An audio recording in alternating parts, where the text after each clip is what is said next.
আমরা বলি যে মাত্র 5 মিনিটের পড়াশোনা। তো এর জন্য গত ক্লাসে আমরা যেটা পড়েছি ওয়ার্ডারটা, তো ওইটাকে আমরা আরেকবার একটু রিভিউ করার চেষ্টা করব, কারণ 5 মার্কের এমসিকিউর ম্যাক্সিমামটাই ওয়ার্ডার থেকে থাকে, মাঝে মধ্যে রুলস থেকে একটা অথবা কখনো দুইটা হয়। তো টোটাল যখনই আপনি রুলসটা পড়বেন অবশ্যই ওয়ার্ডারটা পড়বেন, বা যখন ওয়ার্ডারটা পড়বেন অবশ্যই রুলসটা পড়বেন। আর রুলসের ভিতরে অতটা পড়ার কিছুই নেই, খুবই সিলেক্টিভ মাত্র কয়েকটা জিনিস আছে। তো চলুন শুরু করা যাক আমাদের আজকের ক্লাসটা। আর পাশাপাশি যেহেতু আমাদের পরীক্ষার তারিখ অলরেডি নির্ধারিত হয়ে গেছে, তো এখন আমাদের উচিত হবে পড়াশোনার ব্যাপারে কিছুটা হলেও সিরিয়াস হওয়া। পূর্বের মতো যে আমরা আসি, সময় আছে, পড়তেছি, এরকম করলে কিন্তু চলবে না। তো মোটামুটি আপনি 3 মাস সময় পাচ্ছেন, হিসাব করলে অনেক সময়।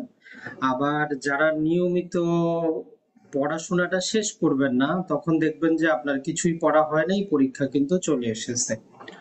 তো এই জন্য যারাই আমাদের এই কোর্সে আছেন তাদেরকে আমরা বলবো যে আপনি একা একা নিজে নতুন কিছু শিখতে গিয়ে সময় নষ্ট করবেন না। আপনার দায়িত্ব হবে আমাদের কোর্সে যেটা পড়ানো হচ্ছে ওইটা আগে একদম নিজের মতো করে 100% করে নিবেন। পাশাপাশি বিগত ক্লাসে যেগুলো পড়ানো হয়েছে ওগুলা বারবার রিভিউ দিবেন। কারণ যখনই আপনি এই ক্লাসের বাইরে গিয়ে নিজে শিখতে চাচ্ছেন, আপনার সেখানে সময় ব্যয় হচ্ছে। তো এর জন্য আপনাদেরকে আমরা রিকোয়েস্ট করব যে এই পড়াটা প্রতিদিন থাকে সেটাকে কমপ্লিট করবেন। আর যাদের সময় আছে, পুরাতন যেগুলো পড়ানো হয়েছে ওগুলাকে আপনি কি করেন, বারবার রিভিশন দিতে থাকেন। আর আপনার কাছে যেই লেখকের গাইড অথবা বই আপনি কিনছেন, দেখেন যে শেষে কি আছে, বিগত সালের প্রশ্নগুলো আছে, একটু নিজে জাস্ট দেখার চেষ্টা করেন যে প্রশ্নগুলো কেমন হইতে পারে, তাহলে আপনার কনফিডেন্ট লেভেলটা কিছুটা হলেও বাড়বে। তো আমরা রুলস আলোচনা করার আগে আবার গত ক্লাসের যে অর্ডারটা ছিল সেটা একটু আমরা দেখে নেওয়ার চেষ্টা করব, কারণ অর্ডার থেকে আমাদের বেশি প্রশ্নগুলো থাকে। আর এই জিনিসটা যেহেতু 5 মার্কের, আমরা অতটা সময় দিয়ে পড়ি না বা বুঝারও চেষ্টা করি না। তো দেখেন, বাংলাদেশ বার কাউন্সিল যে অর্ডার, এই অর্ডারটা আমাদের হচ্ছে যে একটা প্রেসিডেন্সিয়াল অর্ডার। তাহলে বাংলাদেশ বার কাউন্সিল কেমন একটা আইন? তো এটা হচ্ছে প্রেসিডেন্সিয়াল অর্ডারে তৈরি একটা আইন। তো এর জন্য যদি কখনো এমসিকিউ যদি থাকে, বা যেটা পূর্বেও ছিল, সঠিক অ্যান্সার হবে বাংলাদেশ বার কাউন্সিল অর্ডার হচ্ছে একটা প্রেসিডেন্সিয়াল অর্ডার। তো যেহেতু প্রেসিডেন্সিয়াল অর্ডার, অবশ্যই আইনের মধ্যে যেমন একটা নাম্বার থাকে এর মধ্যেও একটা নাম্বার থাকবে। তো এটা হচ্ছে আমাদের 46 নাম্বার প্রেসিডেন্সিয়াল অর্ডার। আর ভাগ্যক্রমে আমাদের এই অর্ডারের মধ্যে অনুচ্ছেদ দেওয়া আছে 46টা। তাহলে 46 আমাদের অনুচ্ছেদ, 46 হচ্ছে আমাদের আইনের নাম্বার বা অর্ডারের নাম্বার আমরা বলতে পারি। আর এই বাংলাদেশ বার কাউন্সিল অর্ডার বা বাংলাদেশ বার কাউন্সিলের কিছু বৈশিষ্ট্য আছে যেটা আমরা এই বিধিমালার মধ্যেও পাবো, কিন্তু তার আগে হচ্ছে যে এটাকে আমাদের বুঝে নিতে হবে এটা কোনো সাংবিধানিক প্রতিষ্ঠান না। সাংবিধানিক মানে যেটা আমাদের সংবিধানে স্পষ্ট উল্লেখ করা আছে, এটা হচ্ছে একটা বিধিবদ্ধ বলতে পারি আমরা, মানে আইন দ্বারা প্রতিষ্ঠিত একটা এনটিটি বা সত্তা। তাহলে যেহেতু এটা আইন দ্বারা প্রতিষ্ঠিত, তাহলে এটা কি কাজ করবে ওই আইনের মধ্যেই নির্ধারিত আছে। আর এটাকে বলতে পারি আমরা একটা অটোনমাস বডি, মানে স্বায়ত্তশাসিত বডি, নিজের কাজ নিজেরাই করে, অন্যের উপর মুখাপেক্ষী না, মানে সরকারের উপর মুখাপেক্ষী না। তো এই জন্য যখন আমরা 3 নম্বর অনুচ্ছেদ পড়বো, আমাদেরকে বলে যে বাংলাদেশ বার কাউন্সিল এমন একটা বডি কর্পোরেট, মানে এমন একটা আইনি সত্তা, লিগ্যাল এন্টিটি, যেটার 5টা বৈশিষ্ট্য থাকবে। একটা হচ্ছে এটা পারপেচুয়াল সাকসেশন থাকবে, মানে এটা চিরস্থায়ী হবে, আপনি থাকেন অথবা না থাকেন আপনার পরবর্তী প্রজন্ম পর্যন্ত এটা যাবে, তার মানে এটা একটা চিরস্থায়ী প্রতিষ্ঠান। দ্বিতীয়ত যেটা বলতেছে যে এটার একটা কমন সিল থাকবে, যেমন দেখেন যে ম্যাক্সিমাম জায়গাতে কি থাকে, একটা অনুমোদিত সিল থাকে, এটার একটা সিল থাকবে। এটা যে কারোর সাথে চুক্তি করতে পারবে, মানে হচ্ছে যে চুক্তি আইন অনুযায়ী আমরা জানি যে চুক্তি করার যোগ্যতার দরকার, তো এখানে স্পেশাল ক্লজ দিয়ে বলতেছে যে এটা যে কারোর সাথে চুক্তি করতে পারবে। এরপরে আমরা দেখি যে এটা সম্পত্তি অর্জনও করতে পারবে এবং অর্জন করে সেটা ধারণ করে রাখতে পারবে। আর সর্বশেষ হচ্ছে এইটা মামলার পক্ষ হইতে পারে, মানে বাদীও হইতে পারবে, বিবাদীও হইতে পারবে। তো আপনার জন্য এই 3 নাম্বার যে এই অনুচ্ছেদটা আছে, এইটা আপনি ভালো করে পড়বেন, সব সময় পড়বেন। মাঝে মধ্যে আপনার অপশনে দিতে পারে যে বার কাউন্সিল সম্পর্কে কোনটি সত্য নয়, বা বার কাউন্সিলের বৈশিষ্ট্য নিচের কোনটি। তাহলে 5টা বৈশিষ্ট্য থাকবে। আমরা যদি আরেকবার স্মরণ করি, এটা চিরস্থায়ী হবে, এটার একটা সাধারণ সিল থাকবে, এটা সম্পত্তি অর্জন এবং ধারণ করতে পারবে, চুক্তি করতে পারবে, মামলার পক্ষ হইতে পারবে। এই 5টা যাতে আপনার ভুল না হয়। পাশাপাশি আপনি যদি এই 5টা যদি মুখস্থ থাকে, যখন আপনার লিখিত পরীক্ষায় আসবে যে বাংলাদেশ বার কাউন্সিল সম্পর্কে আপনি আলোচনা করেন, তখন এই উপাদানগুলো যদি আপনার মনে থাকে, আপনি কিন্তু লিখতে পারবেন। তাহলে আমরা এর পরবর্তী 3 নম্বর অনুচ্ছেদ আমাদের ক্লিয়ার হয়ে গেল। আর 2 নম্বর অনুচ্ছেদটা আপনার পড়ার দরকার নাই, ওইখানে যে ডেফিনেশন দেওয়া আছে এগুলো কোনো কাজের না, পরীক্ষা বা এমসিকিউ লিখিত ভাইবা কোথাও আসার মতো না। 2 নম্বরটা আপনি বাদ দিবেন। আর 1 নম্বর অনুচ্ছেদের ক্ষেত্রে আমাদের ওইখানে কার্যকরের তারিখটা দেওয়া নাই। কার্যকরের তারিখটা হচ্ছে যে 26শে মার্চ 1971। যদিও আমাদের বার কাউন্সিল অর্ডারটা 1972 সালে প্রণীত হয়, এটা ভূতাপেক্ষ মানে রেট্রোস্পেক্টিভ ইফেক্ট দেওয়া আছে, অর্থাৎ যে দিন থেকে স্বাধীনতা ঘোষণা করা হয়েছিল আমরা ধরে নিচ্ছি যে ওই দিনই বাংলাদেশ আমাদের, ওই দিনই বার কাউন্সিল প্রতিষ্ঠিত হয়েছে। তো এর জন্য কার্যকরের তারিখ হচ্ছে 26শে মার্চ 1971। তাহলে আমাদের এই 3টা অনুচ্ছেদ ক্লিয়ার। 1 নম্বরে আমরা কার্যকরের তারিখটা মনে রাখবো, 2 নম্বরটা স্কিপ করব, 3 নম্বরে বৈশিষ্ট্যটা মনে রাখবো। আর পাশাপাশি 2টা জিনিস মনে রাখবো যে এটা হচ্ছে একটা স্বায়ত্তশাসিত সংবিধিবদ্ধ প্রতিষ্ঠান, তবে সাংবিধানিক প্রতিষ্ঠান না। এখন এই 4 নম্বরে আমাদেরকে যে জিনিসটা বলে সেটা হচ্ছে যে বার কাউন্সিল পরিচালনা করার জন্য যে সদস্যরা থাকবেন এরা কত দিনের জন্য আসবেন। তো এখানে বলতেছে যে এদের সদস্যের মেয়াদ হবে 3 বছর। যেমন আমাদের বাংলাদেশে নির্বাচন হয় 5 বছরের জন্য, বার কাউন্সিলের নির্বাচনটা হবে 3 বছরের জন্য। প্রতি 3 বছর পর পর নির্বাচন হবে, নতুন নতুন সদস্যরা সেখানে আসবে। আর এদের মেয়াদটা শুরু হবে যে কোনো অর্থ বছর থেকে, মানে জুলাই মাসের 1 তারিখ থেকে। জুলাই মাসের 1 তারিখ থেকে এদের কি হবে, যেই বছরের নির্বাচনটা হবে ওই বছরের নির্বাচনের জুলাই মাস থেকে এদের কার্যকালটা শুরু হবে। এখন যদি উল্টা প্রশ্ন আসে যে এদের কার্যকারিতা কবে শেষ হবে, তো সেটা কিন্তু আপনার এখানে দেওয়া নেই। কমন সেন্সে আপনাকেই কি করতে হবে, বুঝে নিতে হবে। যদি আমার 3 বছর হয়, জুলাই মাসের 1 তারিখ থেকে শুরু হয়, তাহলে তৃতীয় বছরের মানে শেষ বছরের জুন মাসের 30 তারিখে গিয়ে মেয়াদটা শেষ হবে। জাস্ট এতটুকু মনে রাখবেন। এখন এই বার কাউন্সিল পরিচালনা করার জন্য কতজন সদস্য থাকবে যারা বার কাউন্সিলের যাবতীয় কার্যক্রমগুলো পরিচালনা করবে হাজার বছর ধরে? তো বলতেছে যে টোটাল 15 জন সদস্য নিয়ে এর বার কাউন্সিলের যাবতীয় কার্যক্রম চলবে। তাহলে এই 15 জনের সংখ্যাটা আমরা মনে রাখবো। তবে এখানে আবার কিছু কন্ডিশন দেওয়া আছে। বলতেছে যে 15 জনের মধ্যে একজন থাকবেন মনোনীত, নমিনেট, উনি তার পদাধিকার বলে আসবেন। আর ওই ব্যক্তি হচ্ছেন যারা যিনি একজন সাংবিধানিক পদ হোল্ড করেন, যেমন অ্যাটর্নি জেনারেলের কথা সংবিধানে আছে, ওই জন্য আমরা বলি যে এটা একটা সাংবিধানিক পদ। তো যিনি বাংলাদেশের কি হবেন, অ্যাটর্নি জেনারেল হবেন বাই ডিফল্ট। এখানে একটা ল্যাটিন শব্দ ব্যবহার করা হয় এক্স অফিসিও, এটাও মনে রাখবেন যে উনি তার বিশেষ অধিকার বলে, পদাধিকার বলে বাংলাদেশ বার কাউন্সিলের চেয়ারম্যান নির্বাচিত হবেন। তাহলে একজন আমরা পেয়ে গেলাম মনোনীত। এখন বাকি 14 জন যারা আছেন এরা হবেন নির্বাচিত। এখন এই নির্বাচনটা করার ক্ষেত্রে 14 জনটাকে আবার 2টা ক্যাটাগরিতে আমরা ভাগ করতেছি। সারা বাংলাদেশে যতগুলা বার অ্যাসোসিয়েশন আছে সরকার এগুলাকে গেজেট করে 7টা ভাগে ভাগ করবে আঞ্চলিক ভাবে। তার মানে যতগুলো বার অ্যাসোসিয়েশন আছে এটা কোনো না কোনো একটা আঞ্চলিক বারের অন্তর্ভুক্ত, 7টার মধ্যে যে কোনো একটার মধ্যে অন্তর্ভুক্ত। আর বাকি 7 জনের পদ এইটা সরাসরি ভোটে নির্বাচিত হবেন। মনে রাখবেন, আপনি যখন একজন অ্যাডভোকেট হবেন আপনি যে কোনো একবারে নিজেকে নিবন্ধিত করবেন, তাহলে আপনি ওই বারের অ্যাসোসিয়েশনের সদস্য। আবার এই যে বার কাউন্সিল আছে, বার কাউন্সিলেরও আপনি সাধারণ সদস্য হিসেবে অন্তর্ভুক্ত হইতে পারেন। তো এখানে 2 শ্রেণী থেকে টোটাল 7 করে 14 জন আসবে। মানে আপনি যে লোকাল বারে আছেন ওই বার যেই অঞ্চলের অন্তর্ভুক্ত ওইখানের একজনের জন্য আপনি একটা ভোট দিতে পারবেন কাকে আপনি মনোনীত করবেন। আর আপনি যদি বার কাউন্সিলের যে আবার সাধারণ সদস্য তার অন্তর্ভুক্ত হন, তখন এই যে বাকি 7 জন নির্বাচিত হচ্ছে এদের জন্য আপনি ভোট দিতে পারবেন। একজন টোটাল, আপনি যদি একজন ভোটার হন, টোটাল আপনি বার কাউন্সিলের ভোটে 8টা করে ভোট দিতে পারেন। প্রতিবার যে নির্বাচন হয় 8টা আপনি ভোট দিতে পারেন। একটা ভোট হচ্ছে আপনার ওই স্থানীয় আঞ্চলিক বারে যাকে নির্বাচন করতেছেন তার জন্য, আর বাকি 7টা ভোট দিতে পারেন ওই 7জন ব্যক্তির জন্য। টোটাল একজন যে ভোটার 8টা করে ভোট দেন প্রতি নির্বাচনে। এই জিনিসটা আমরা রুলস এর মধ্যে পাবো একটু পরে যখন যাব। তাহলে এইখানে আর কনফিউশন যাতে আপনার না থাকে, যে টোটাল 15 জন, একজন মনোনীত, 14 জন নির্বাচিত। এই 14 জন দুই ভাগে বিভক্ত। 7জন হচ্ছেন যে সাধারণ সদস্যদের ভোটে সরাসরি, আর 7জন হচ্ছেন আঞ্চলিক বারগুলাকে সরকার 7টা ভাগে বিভক্ত করে গেজেট জারি করবে, তো সেখান থেকে 7জন নির্বাচিত হয়ে আসবেন। এই 5 নম্বরে এতটুকুই, এর চাইতে বেশি কিছু আমাদের দরকার নেই। আর 5-এর এ যুক্ত করে দিয়ে পরবর্তীতে বলতেছে যে যাতে আমরা এখানে স্বৈরতন্ত্র যাতে না হয়ে যায়, তাহলে একজন সদস্য যিনি একবার নির্বাচিত হবেন উনি ম্যাক্সিমাম 2 কনজিকিউটিভ টার্ম পর্যন্ত নিজ পদে থাকতে পারবেন। মানে একসাথে 2বার আপনি নির্বাচিত হয়ে পদে থাকতে পারবেন।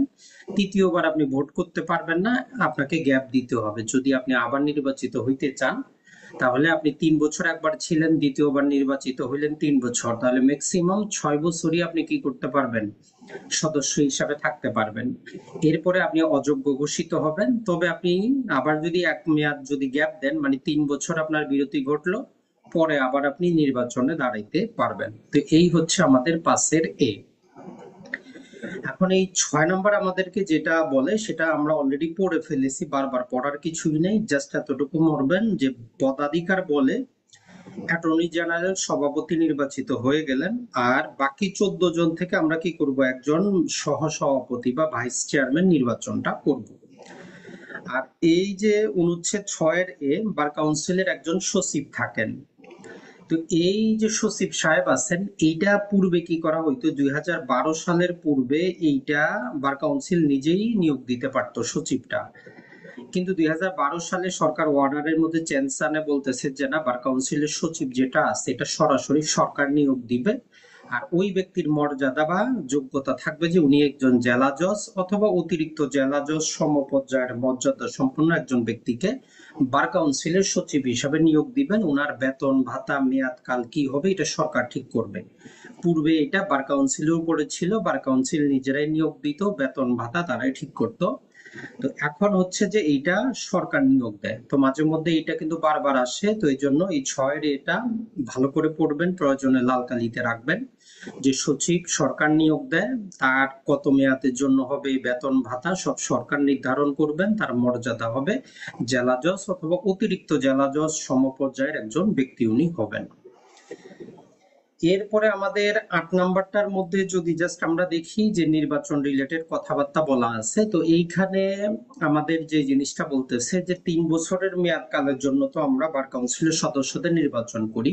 তো প্রতি 3 বছর পর পর নির্বাচনটা হবে, তবে নির্বাচনটা অবশ্যই শেষ বছরের 31শে মে অথবা তার পূর্বেই সমাপ্ত করতে হবে, যাতে 1 মাস সময় থাকে ট্রানজিশনাল পিরিয়ড হিসাবে, জুন মাসটা। তাহলে নির্বাচনটা 31শে মে অথবা তার পূর্বেই শেষ করতে হবে। আর যদি বিশেষ পরিস্থিতি হয়, যেমন আমাদের করোনা ভাইরাসের সময়, এখানে একটা বিশেষ অনুচ্ছেদ যুক্ত করা হয়েছে, বলতেছে যদি pandemic epidemic act of god হয়, তো সেই রকম ক্ষেত্রে সরকার কি করতে পারবে, অ্যাডহক কমিটি গঠন করতে পারবে। তো এখান থেকে আমাদের এমসিকিউটা ম্যাক্সিমাম আসে যে অ্যাডহক কমিটির সদস্য, অ্যাডহক কমিটির মেয়াদকাল। তো সদস্য ওই 15 জনই থাকবে, সভাপতি অ্যাটর্নি জেনারেল থাকবেন, বাকি 14 জন সরকার গেজেট করবে। আর যেটা হচ্ছে যে এদের মেয়াদ ম্যাক্সিমাম 1 বছর হইতে পারে, 1 মাসের জন্য হইতে পারে, 2 মাসের জন্য হইতে পারে, তবে কোনো ক্রমেই 1 বছরের বেশি মেয়াদে অ্যাডহক কমিটি কাজ করতে পারবে না। এই জাস্ট জিনিসটা মনে রাখবেন, 3টা জিনিস। 31শে মে-এর মধ্যে নির্বাচন যদি কোনো প্রকার মহামারী অথবা কোনো প্রকার প্রাকৃতিক কারণে যদি না করা যায়, তাহলে অ্যাডহক কমিটি দায়িত্ব গ্রহণ করবে, 15 সদস্যের, সরকার গেজেট করবে, 1 বছর ম্যাক্সিমাম তারা থাকতে পারবে। এরপরে 9 নাম্বার যেটা আছে, 9 নাম্বারের মধ্যে আমাদের আংশিক একটা কথা বলা আছে যে যারা ভোটার হন কোনো ভোটার এই মর্মে শুধু নির্বাচন বাতিল চাইতে পারবে না, অভিযোগ করতে পারবে না যে উনি পার্সোনালি নোটিশ পান নাই যে কবে নির্বাচনটা হচ্ছে। একটা জেনারেল বিজ্ঞপ্তি দিলেই যথেষ্ট। তার মানে যে নর্মাল নিয়ম তারা কি করে, যেই দিন নির্বাচন হবে মানে আপনার ভোট দিবেন অ্যাটলিস্ট 30 দিন পূর্বে অফিসিয়াল গেজেট তারা প্রকাশ করবে যে ওই দিন নির্বাচনটা হবে। এখন আপনি পার্সোনালি নোটিশ পান না পান ওইটা দেখার বিষয় না, আপনি ভোট না দিতে পারলে আপনি আপত্তি করার কিছুই নেই। তার মানে নোটিশটা হবে একটা পাবলিক নোটিশ, প্রতিজন আইনজীবীকে পৃথক পৃথক করে কোনো নোটিশ দেওয়া হবে না। আপনি আপনাকে নোটিশ দেওয়া হয় নাই বা আপনি জানেন না এইরকম অজুহাতে কোনো নির্বাচন কোনো আপত্তি তুলতে আপনি পারবেন না। এই 30 দিনটা একটু মনে রাখবেন, মাঝে মধ্যে এই 30 দিন চায় যে কতদিন পূর্বে নির্বাচনের কতদিন পূর্বে কি করতে হবে, গেজেটটা প্রকাশ করতে হবে। আবার একটু পর আমরা বিধিমালাতে যাব, তখন সেখানে একটা 45 ডেজ টাইম পাবো। ওই দুটার মধ্যে কনফিউশন করবেন না, ওইটাতে হচ্ছে পরবর্তীতে যে তারা বলতেছে যে নির্বাচনী তফসিল আমরা কবে ঘোষণা করব। তফসিল মানে মনোনয়নপত্র কবে জমা নেওয়া হবে, মনোনয়নপত্র যাচাই বাছাই, কেউ যদি চায় প্রার্থীটা প্রত্যাহার, তারপরে আসবে আমাদের এই ভোটের দিন। তো এই জন্য বিধিমালাতে একটু সময়টা বেশি দেওয়া আছে। তাহলে এখন যদি আমরা এটা একসাথে পড়ি, সেটা হচ্ছে 45 ডেজ পূর্বে নির্বাচনী তফসিল ঘোষণা করা হবে। এই জিনিসটা মনে রাখতে পারেন। আর 10 নম্বর অনুচ্ছেদে কিছু জিনিস আছে, চাইলে আপনি এটা কিওয়ার্ড দিয়ে মনে রাখতে পারেন অথবা লিখিত পরীক্ষার জন্য পড়ে নিতে পারেন। এই যে বার কাউন্সিল প্রতিষ্ঠা করা হইলো, তার কি কি কাজ হইতে পারে এরকম কিছু এখানে ধারণা দেওয়া আছে। মোটামুটি 11টার মতো ধারণা দেওয়া আছে। অ্যাটলিস্ট আপনি এই 11টা কথা মনে রাখবেন, মাঝে মধ্যে পরীক্ষায় দিতে পারে। আমরা পরীক্ষার প্যাটার্ন দেখি অন্য আইনের মধ্যে এরকম দেওয়া থাকে যে বার কাউন্সিলের যে কাজগুলো করতে পারে, কত ধরনের কাজ তারা করতে পারে, এরকম এমসিকিউ মাঝে মধ্যে হয়। তো আপনি এটা একটু বারবার পড়ার চেষ্টা করবেন যতটুকু মনে থাকে। তো এটা আমরা বিগত ক্লাসেও পড়িয়েছি, তারপর আপনি চাইলে একটু দেখে নিতে পারেন। নর্মাল কথাটা হচ্ছে যে আপনাদের ভর্তি পরীক্ষা গ্রহণ করা, এটা ছাড়া অ্যাডভোকেট হিসাবে নির্বাচিত যারা হবেন এদেরকে এনরোল করা, এদের যেই রেকর্ডটা আছে এটা আপ টু ডেট রাখা, সব সময় পেশাগত আচার এবং শিষ্টাচার মানটা নির্ধারণ করা, কোনো অ্যাডভোকেটের বিরুদ্ধে যদি অভিযোগ আসে সেটা শোনা এবং তাকে শাস্তি প্রদান করা, অ্যাডভোকেটদের বিশেষ প্রকার অধিকার, নানা প্রকার সুবিধা, ইন্টারেস্ট গুলা রক্ষা করার কার্যক্রম করা, যে ফান্ড তাদের কাছে আসে এটার ব্যবস্থাপনা করা, বিনিয়োগ করা, যাবতীয় কিছু। এটা ছাড়া ইলেকশন বা নির্বাচন করা, এটা ছাড়া যে কমিটিগুলা গঠিত হবে এরা কি কি কাজ করবে সেটা নির্ধারণ করা, আইন শিক্ষার মান উন্নয়নের জন্য তারা কাজ করা। এটা ছাড়া এই ওয়ার্ডারে আরো যে যে সমস্ত দায়িত্ব দেওয়া আছে সেগুলো পালন করা। আর উপরের কাজগুলো করতে গিয়ে আরো যে সমস্ত কাজ করতে হবে সেইগুলো সম্পর্কেও পদক্ষেপ নেওয়া। এই টোটাল 11টা জিনিস একটু মনে রাখার চেষ্টা করবেন। এরপরে চলে আসি আমরা 11 এবং 11 এই যে 15 সদস্যের 3 বছর মেয়াদী বার কাউন্সিল, এদের ভিতরে এখন কমিটির সংখ্যা থাকবে। তো আমরা ওয়ার্ডারের মধ্যে টোটাল 4টা কমিটি পাবো, আর বলা আছে যে তারা চাইলে প্রয়োজনে অতিরিক্ত কমিটি তৈরি করতে পারে, যেটা বিধিমালাতে আমরা আরো 6টা কমিটি পাবো। তাহলে দুইটা একসাথে মনে রাখবেন, ওয়ার্ডারে হচ্ছে 4টা আর বলা আছে অতিরিক্ত করা যাবে। এখন পর্যন্ত বিধিমালায় 6টা কমিটি করা আছে, তাহলে টোটাল কমিটি 6 আর 4 10টা হচ্ছে। তো এখন প্রথমে বলতেছে যে এক্সিকিউটিভ কমিটি থাকবে 5 সদস্যের, মানে নির্বাহী কমিটি। 2 নম্বরে হচ্ছে যে সেক্ষেত্রে আর্থিক কমিটি, যেটাকে আমরা অর্থ কমিটি বলতে পারি বা আমরা ফাইন্যান্সিয়াল কমিটি বলতে পারি, এটাও থাকবে 5 সদস্যের। একটা জিনিস মনে রাখবেন, ম্যাক্সিমাম সকল কমিটি কিন্তু 5 সদস্যের। বিধিমালাতে যে 6টা কমিটি পাবো এদেরও সদস্য সংখ্যা 5 ধরনের, এনরোলমেন্ট কমিটিরও হচ্ছে যে 5 ধরনের। শুধুমাত্র এই যে আইন শিক্ষা কমিটির সদস্য সংখ্যা 9 জন। তাহলে যত কমিটি, এভাবে মনে রাখবেন, যত কমিটি 5 জন, ব্যতিক্রম শুধু 9 নম্বর যে আমাদের আইন শিক্ষা কমিটি, এইখানে সদস্য 9 জন। তাহলে আপনার জন্য ইজি হবে যদি এমসিকিউতে আসে যে এই কমিটির সদস্য কত, শুধু আইন শিক্ষা কমিটিটা মনে রাখবেন যে এটাতেই 9 জন, বাকি সকল কমিটিতে হচ্ছে আমার 5 জন করে। এখন এই যে লিগাল এডুকেশন কমিটি বা আইন শিক্ষা কমিটির ক্ষেত্রেও এই যে 5 জন থাকবেন 14 জনের মধ্য থেকে, 15 জনের মধ্য থেকে। আর বাকি যে 4 জন এটা বাইরে থেকে নিতে পারবেন, যারা অ্যাডভোকেট আছেন এদের থেকে নিতে পারবেন। তবে তারা স্পেশাল একটা কন্ডিশন দিয়ে বলতেছে যে এই 4 জনের মধ্যে 2 জন এমন ব্যক্তিকে নিবেন যারা বিভিন্ন বিশ্ববিদ্যালয় বা ল কলেজ গুলাতে আইনের শিক্ষক। তাহলে আইন শিক্ষা কমিটিতে অ্যাটলিস্ট 2 জন আইনের শিক্ষক থাকবেন, আর বাকি 2 জন যে কোনো অ্যাডভোকেট হইতে পারেন, আর বাকি 5 জন হচ্ছেন বার কাউন্সিলের যারা সদস্য তারা। এই 9 জনের কথা। তাহলে এই 3টা কমিটির কথা অবশ্যই আমরা মনে রাখার চেষ্টা করব।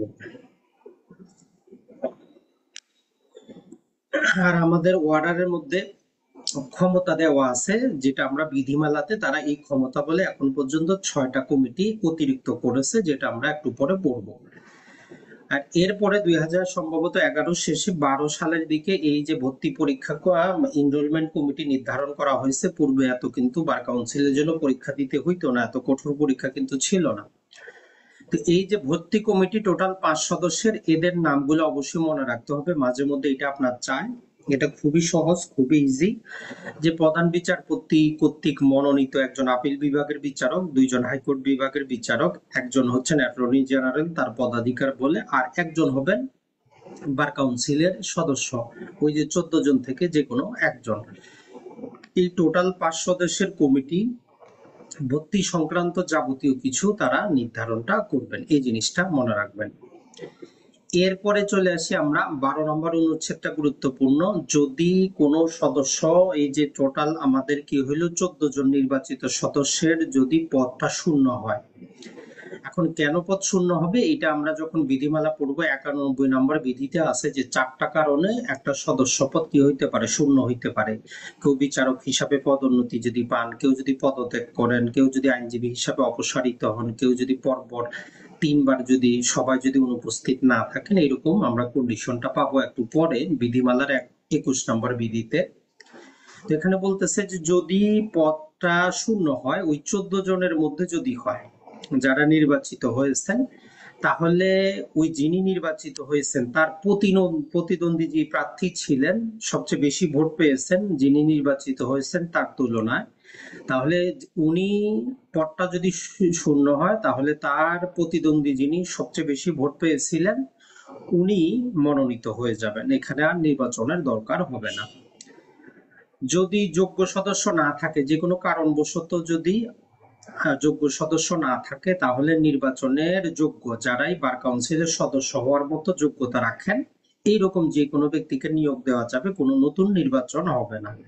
তাহলে আপনার এমসিকিউ মাঝে মধ্যে এমনও হইতে পারে যে বার কাউন্সিলের সদস্য পদ যদি শূন্য হয়, নতুন নির্বাচন দিতে হবে কিনা। তো নতুন কোনো নির্বাচন নাই। 1 নম্বর কন্ডিশন হচ্ছে প্রতিদ্বন্দ্বী প্রার্থী থাকলে উনি মনোনীত হয়ে যাবেন, আর যদি না থাকে তাইলে নর্মাল যে কোনো অ্যাডভোকেট যারা বাংলাদেশ বার কাউন্সিলের সদস্য হওয়ার নমিনেশন দেওয়ার যোগ্য, তারা কি করতে, তাদেরকে নিয়োগ দেওয়া যাবে, কোনো নির্বাচন হবে না। এখন ওই পদটা যদি ভাইস চেয়ারম্যানের হয়, কারণ চেয়ারম্যানের পদটা কখনো দিন ভ্যাকেট হবে না, কারণ একজন অ্যাটর্নি জেনারেল গেলে রাষ্ট্রপতি আরেকজনকে নিয়োগ দিবেন, তো ওইটা নিয়ে আমাদের টেনশনের কোনো কারণ নাই। কিন্তু ভাইস চেয়ারম্যান, ওই যে 14 জনের মধ্যে যে কোনো একজন যদি কি হয় চলে যান, তাহলে ওই ভাইস চেয়ারম্যানের পদ যদি শূন্য হয় তখন কি হবে।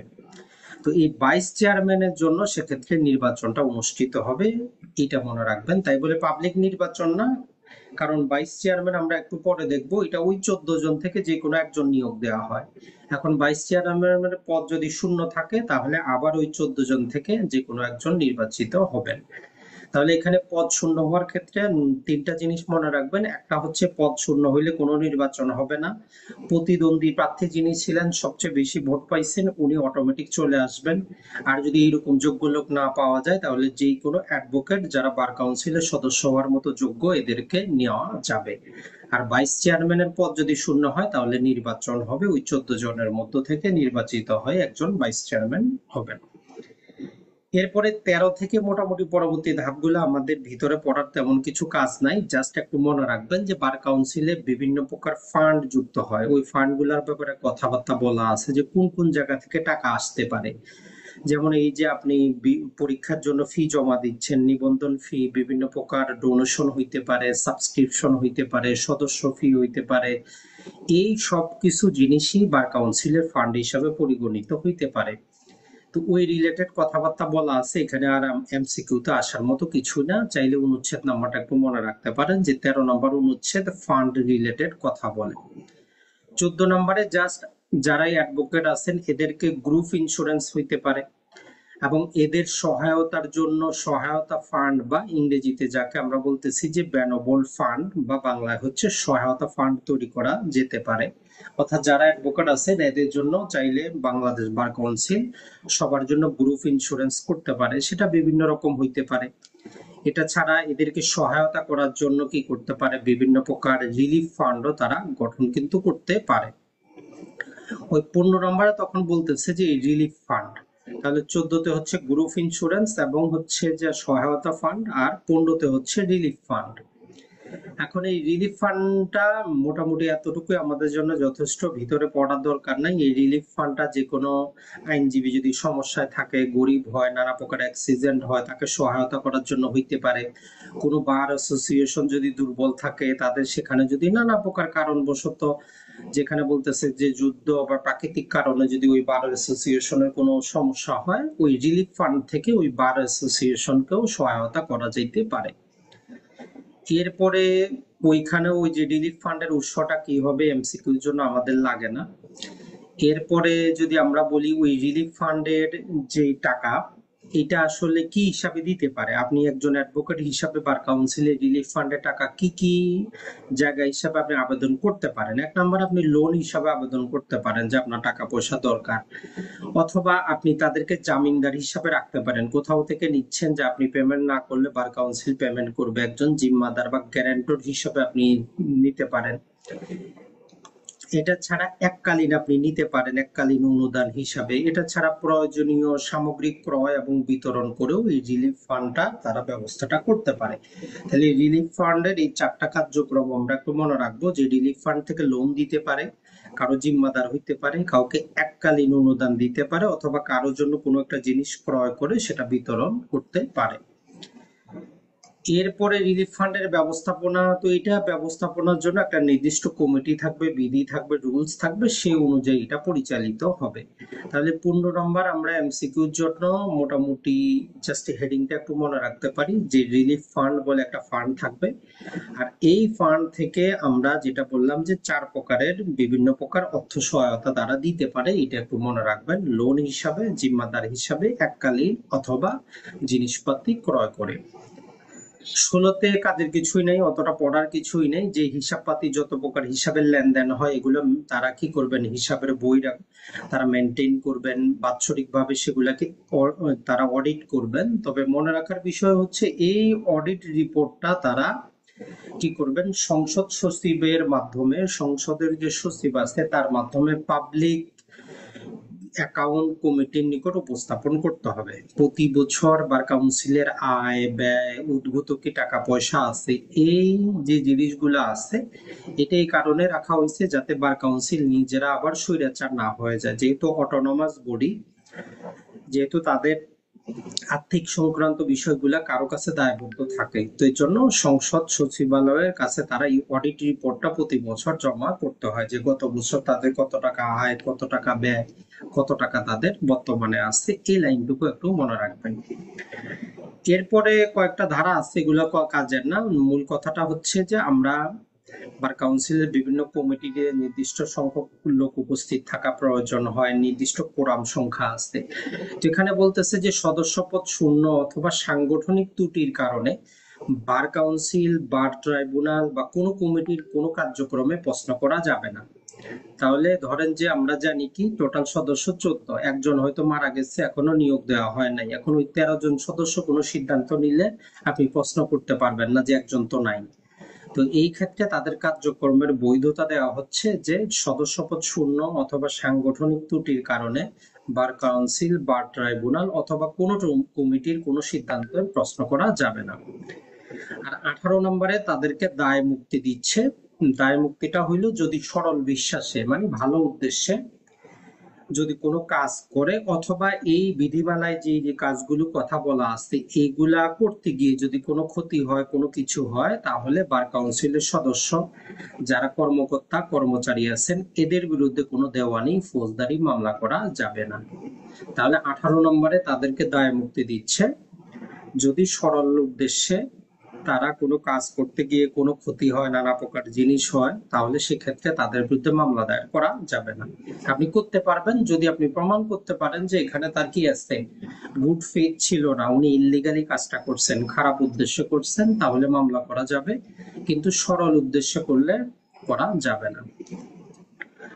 এরপরে 19 নাম্বারটা এক শব্দে যে অ্যাডভোকেট ছাড়া কেউ আইন পেশা পরিচালনা করবে না, আর যিনি হাইকোর্টের পারমিশন পান নাই মামলা পরিচালনার উনিও হাইকোর্টে মামলা পরিচালনাটা করবেন না। তো যাই হোক, না এখানে আমাদের হাইকোর্ট অ্যাডভোকেট ছাড়া অন্য কেউ আইন পেশা পরিচালনা করবেন না। এটার পাশাপাশি আরো একটা জিনিস যেটা দেওয়া আছে সেটা হচ্ছে যে আপনি যে লাইসেন্সটা পাবেন এটা দিয়ে আপনি কোথায় মামলা পরিচালনা করতে পারবেন। তো একটা কথা হচ্ছে আইনের বিধান সাপেক্ষে, মানে আইনের বিধানটা হচ্ছে যেমন আপনি অ্যাডভোকেট হইলে হাইকোর্টে যাইতে পারবেন না, আপনি এক আদালত থেকে অন্য আদালতে প্র্যাকটিস করতে চাইলে, সদস্য হতে চাইলে কিছু নিয়ম কানুন আছে। তো এই জন্য বলতেছে যে আইনের বিধান সাপেক্ষে সারা বাংলাদেশের সকল আদালত, সকল ট্রাইব্যুনাল, সকল রেভিনিউ কোর্ট মানে রাজস্ব আদালত, এগুলাতে আপনি মামলা পরিচালনা করতে পারবেন। তাহলে 19 নম্বরে হচ্ছে আপনি কি অ্যাডভোকেট হওয়া ছাড়া আপনি আইন পেশা পরিচালনা করতে পারবেন না।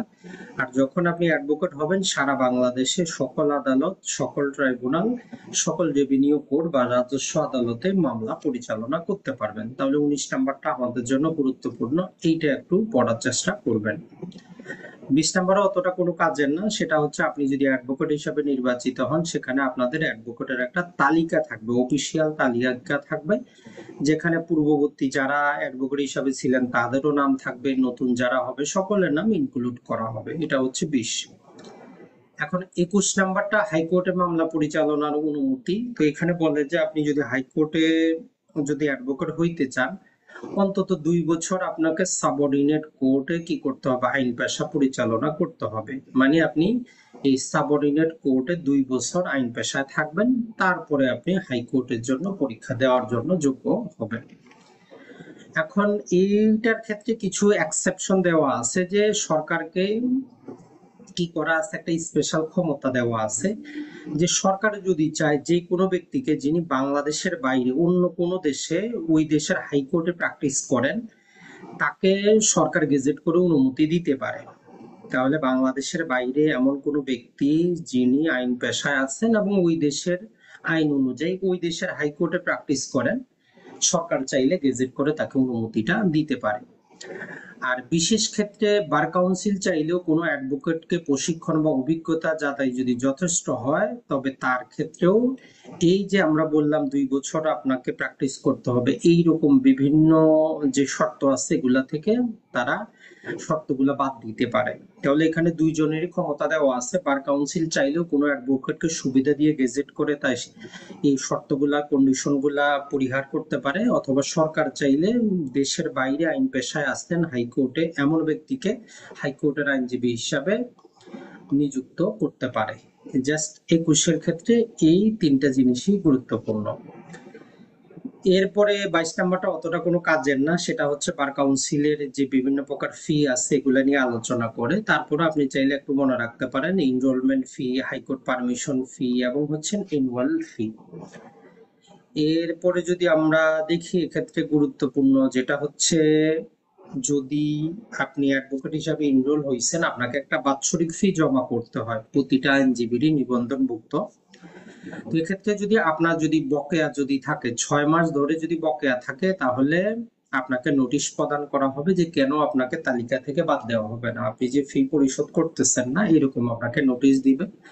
যদি উত্তর আপনার সন্তোষজনক না হয় আপনাকে সেখান থেকে কি করবে, তারা স্থগিত করবে আপনার লাইসেন্সটা। আর যদি সন্তোষজনক উত্তর দিতে পারেন তাহলে তো ভালো।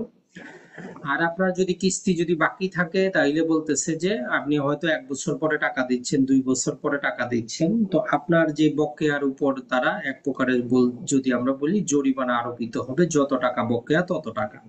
ধরেন যে আপনার 2,000 টাকা পরিশোধ করতে হইতো, আপনি দেন নাই, এখন যখন আপনি এটা পরিশোধ করতে যাবেন আপনাকে আরো 2,000 টাকা এডিশনাল দিতে হবে জরিমানা হিসাবে। এটা দেওয়ার পর আপনার সদস্যপদ আপনি পুনরায় ফেরত পাবেন। তাহলে এই যে বার কাউন্সিলের ফি এর ক্ষেত্রে দুটা জিনিস মনে রাখবেন, যে 6 মাস পর্যন্ত বকেয়া থাকলে তারা আপনাকে নোটিশ দিবে যে কেন আপনার সদস্যপদ স্থগিত করা হবে না। আপনি উপযুক্ত জবাব দিতে পারলে তো ঝামেলা শেষ। আর যদি বকেয়াটা আপনার বেশি থাকে, তারা সদস্যপদ স্থগিত করে, তাইলে যে কোনো সময় আপনি বকেয়ার টাকা এবং সম পরিমাণ জরিমানা যদি প্রদান করেন, আপনার সদস্যপদ আবার পুনরায় চালু হবে। এরপরে যেটা মনে রাখবেন, 23 নাম্বারটা আমাদের জন্য গুরুত্বপূর্ণ, যে সিনিয়রিটি। অ্যাডভোকেটদের মধ্যে কারা সিনিয়র, তো এক্ষেত্রে বলতেছে যে সিনিয়রিটি নির্ধারিত হবে আসলে আপনার এডমিশনের উপর ভিত্তি করে, কে আগে নিবন্ধিত হচ্ছে বার কাউন্সিলের রোলে, তার উপর ভিত্তি করে আমাদের সিনিয়রিটিটা কি হবে, নির্ধারিত হবে। আর এই যে নামের ক্রম হবে আমাদের সিনিয়রিটি অনুযায়ী, আর ভর্তির তারিখ অনুযায়ী সিনিয়রিটি নির্ধারিত হবে। এটা হচ্ছে জেনারেল কথাবার্তা। এখন কথা হচ্ছে, একই দিনে যখন একাধিক জন এডমিশন নিবে, একদিনের মধ্যেই ধরেন যে কোনো কারণবশত বা একটা পরীক্ষা দেখা গেল যে 100 জন একদিনই এডমিশনটা নিল, তাদের নামটা ইনরোলে চলে আসলো, তো সেক্ষেত্রে বলতেছে যে তাদের মধ্যে যিনি বয়সে বড় হবেন উনি হবেন সিনিয়র। তাহলে প্রথম ক্রাইটেরিয়া হচ্ছে আপনার এডমিশনের উপর ভিত্তি করে, কিন্তু যখন দেখা যাবে যে একই দিনেই ব্যক্তিরা হয়েছে, তখন আমরা কিভাবে নির্ধারণ করব তাদের বয়স যার বেশি উনি। 24 নম্বরে যেটা হচ্ছে যে আপনি যখন অ্যাডভোকেট হিসেবে এনরোল হবেন, আপনাকে একটা আইনজীবী সনদ দেওয়া হবে, এনরোলমেন্ট সার্টিফিকেট নির্ধারিত ফর্মে। এরপরে 25 বলতেছে যে আপনাকে যে অ্যাডভোকেটের সার্টিফিকেটটা দেওয়া হইলো, আপনার নাম যে তালিকার মধ্যে আসলো, এই তালিকার একটা কপি হাইকোর্ট ডিভিশনে প্রেরণ করা হবে, তাদের কাছে থাকবে। আর 26 নাম্বারটা আমাদের জন্য গুরুত্বপূর্ণ, রাইট অফ প্রি অডিয়েন্স। এটা হচ্ছে যে অ্যাটর্নি জেনারেলের একটা বিশেষ অধিকার। আমরা তো একবার পড়লাম সিনিয়রিটি, তো এখন বলতেছে যে বাংলাদেশের আইনজীবীদের মধ্যে সবচেয়ে সিনিয়র হবেন অ্যাটর্নি জেনারেল। যে কোনো আদালতে যে কোনো জায়গায় সবার প্রথমে কথা বলার অধিকার থাকবে আমাদের অ্যাটর্নি জেনারেলের। এই জন্য তাকে আমরা বলতেছি যে রাইট অফ প্রি অডিয়েন্স। মাঝে মধ্যে এই ইংরেজিটা কোট আন কোট দিয়ে দেয় যে নিচের কার প্রি অডিয়েন্সটা থাকবে, তো এটা হচ্ছে আমাদের অ্যাটর্নি জেনারেলের।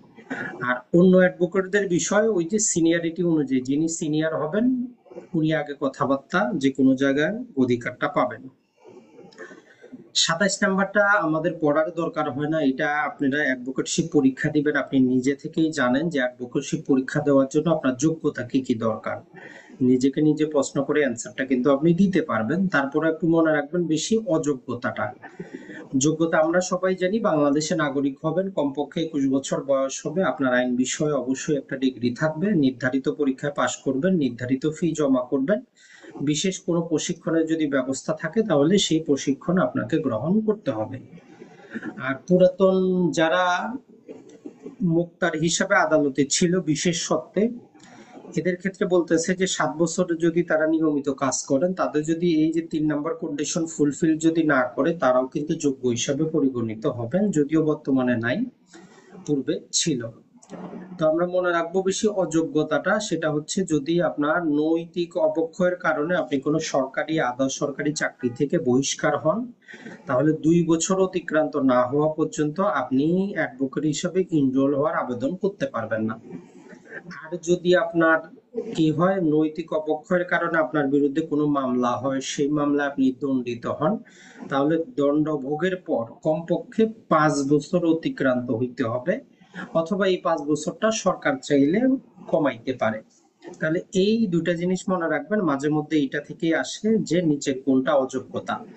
আর এটার পাশাপাশি বিধিমালাতে আমরা আরেকটা জিনিস পাবো, যদি আপনি অ্যাডভোকেটশিপ যে বাংলাদেশ বার কাউন্সিলে যখন কোনো প্রকার আবেদন করতেছেন চুক্তিপত্র, সেখানে যদি কোনো মিথ্যা তথ্য দেন, ভুয়া তথ্য দেন, জেনে শুনে বুঝে হলফনামাতে যদি মিথ্যা কোনো হলফ করেন, তাহলে আপনি পরবর্তী 5 বছর অযোগ্য হিসেবে বিবেচিত থাকবেন। তাহলে ওই 3টা জিনিস একসাথে পড়ে নিবেন, নৈতিক অবক্ষয়, চাকরি থেকে বহিষ্কার 2 বছর অপেক্ষা করতে হবে। আপনার বিরুদ্ধে মামলা হয়েছে, আপনি দণ্ডিত হয়েছেন, তাহলে দণ্ড ভোগের পর পরবর্তী 5 বছর অযোগ্য ঘোষিত থাকবেন। আর যদি আপনি বাংলাদেশ বার কাউন্সিলে যে সমস্ত হলফনামা দিচ্ছেন সেগুলোতে যদি মিথ্যা ভুয়া তথ্য দেন, সেক্ষেত্রেও আপনি 5 বছর পর্যন্ত কি থাকবেন, অযোগ্য হিসেবে ঘোষিত হবেন। এই 27 নাম্বারটা আপনি নিজেকে নিজে প্রশ্ন করলে বুঝতে পারবেন, এটা মুখস্থ করার কিন্তু কিছু না। কারণ কিছু জিনিস আছে আমরা চিন্তা করি যে মুখস্থ করব, মুখস্থ না করে যদি আপনি নিজেকে নিজে প্রশ্ন করেন দেখবেন যে ইজি।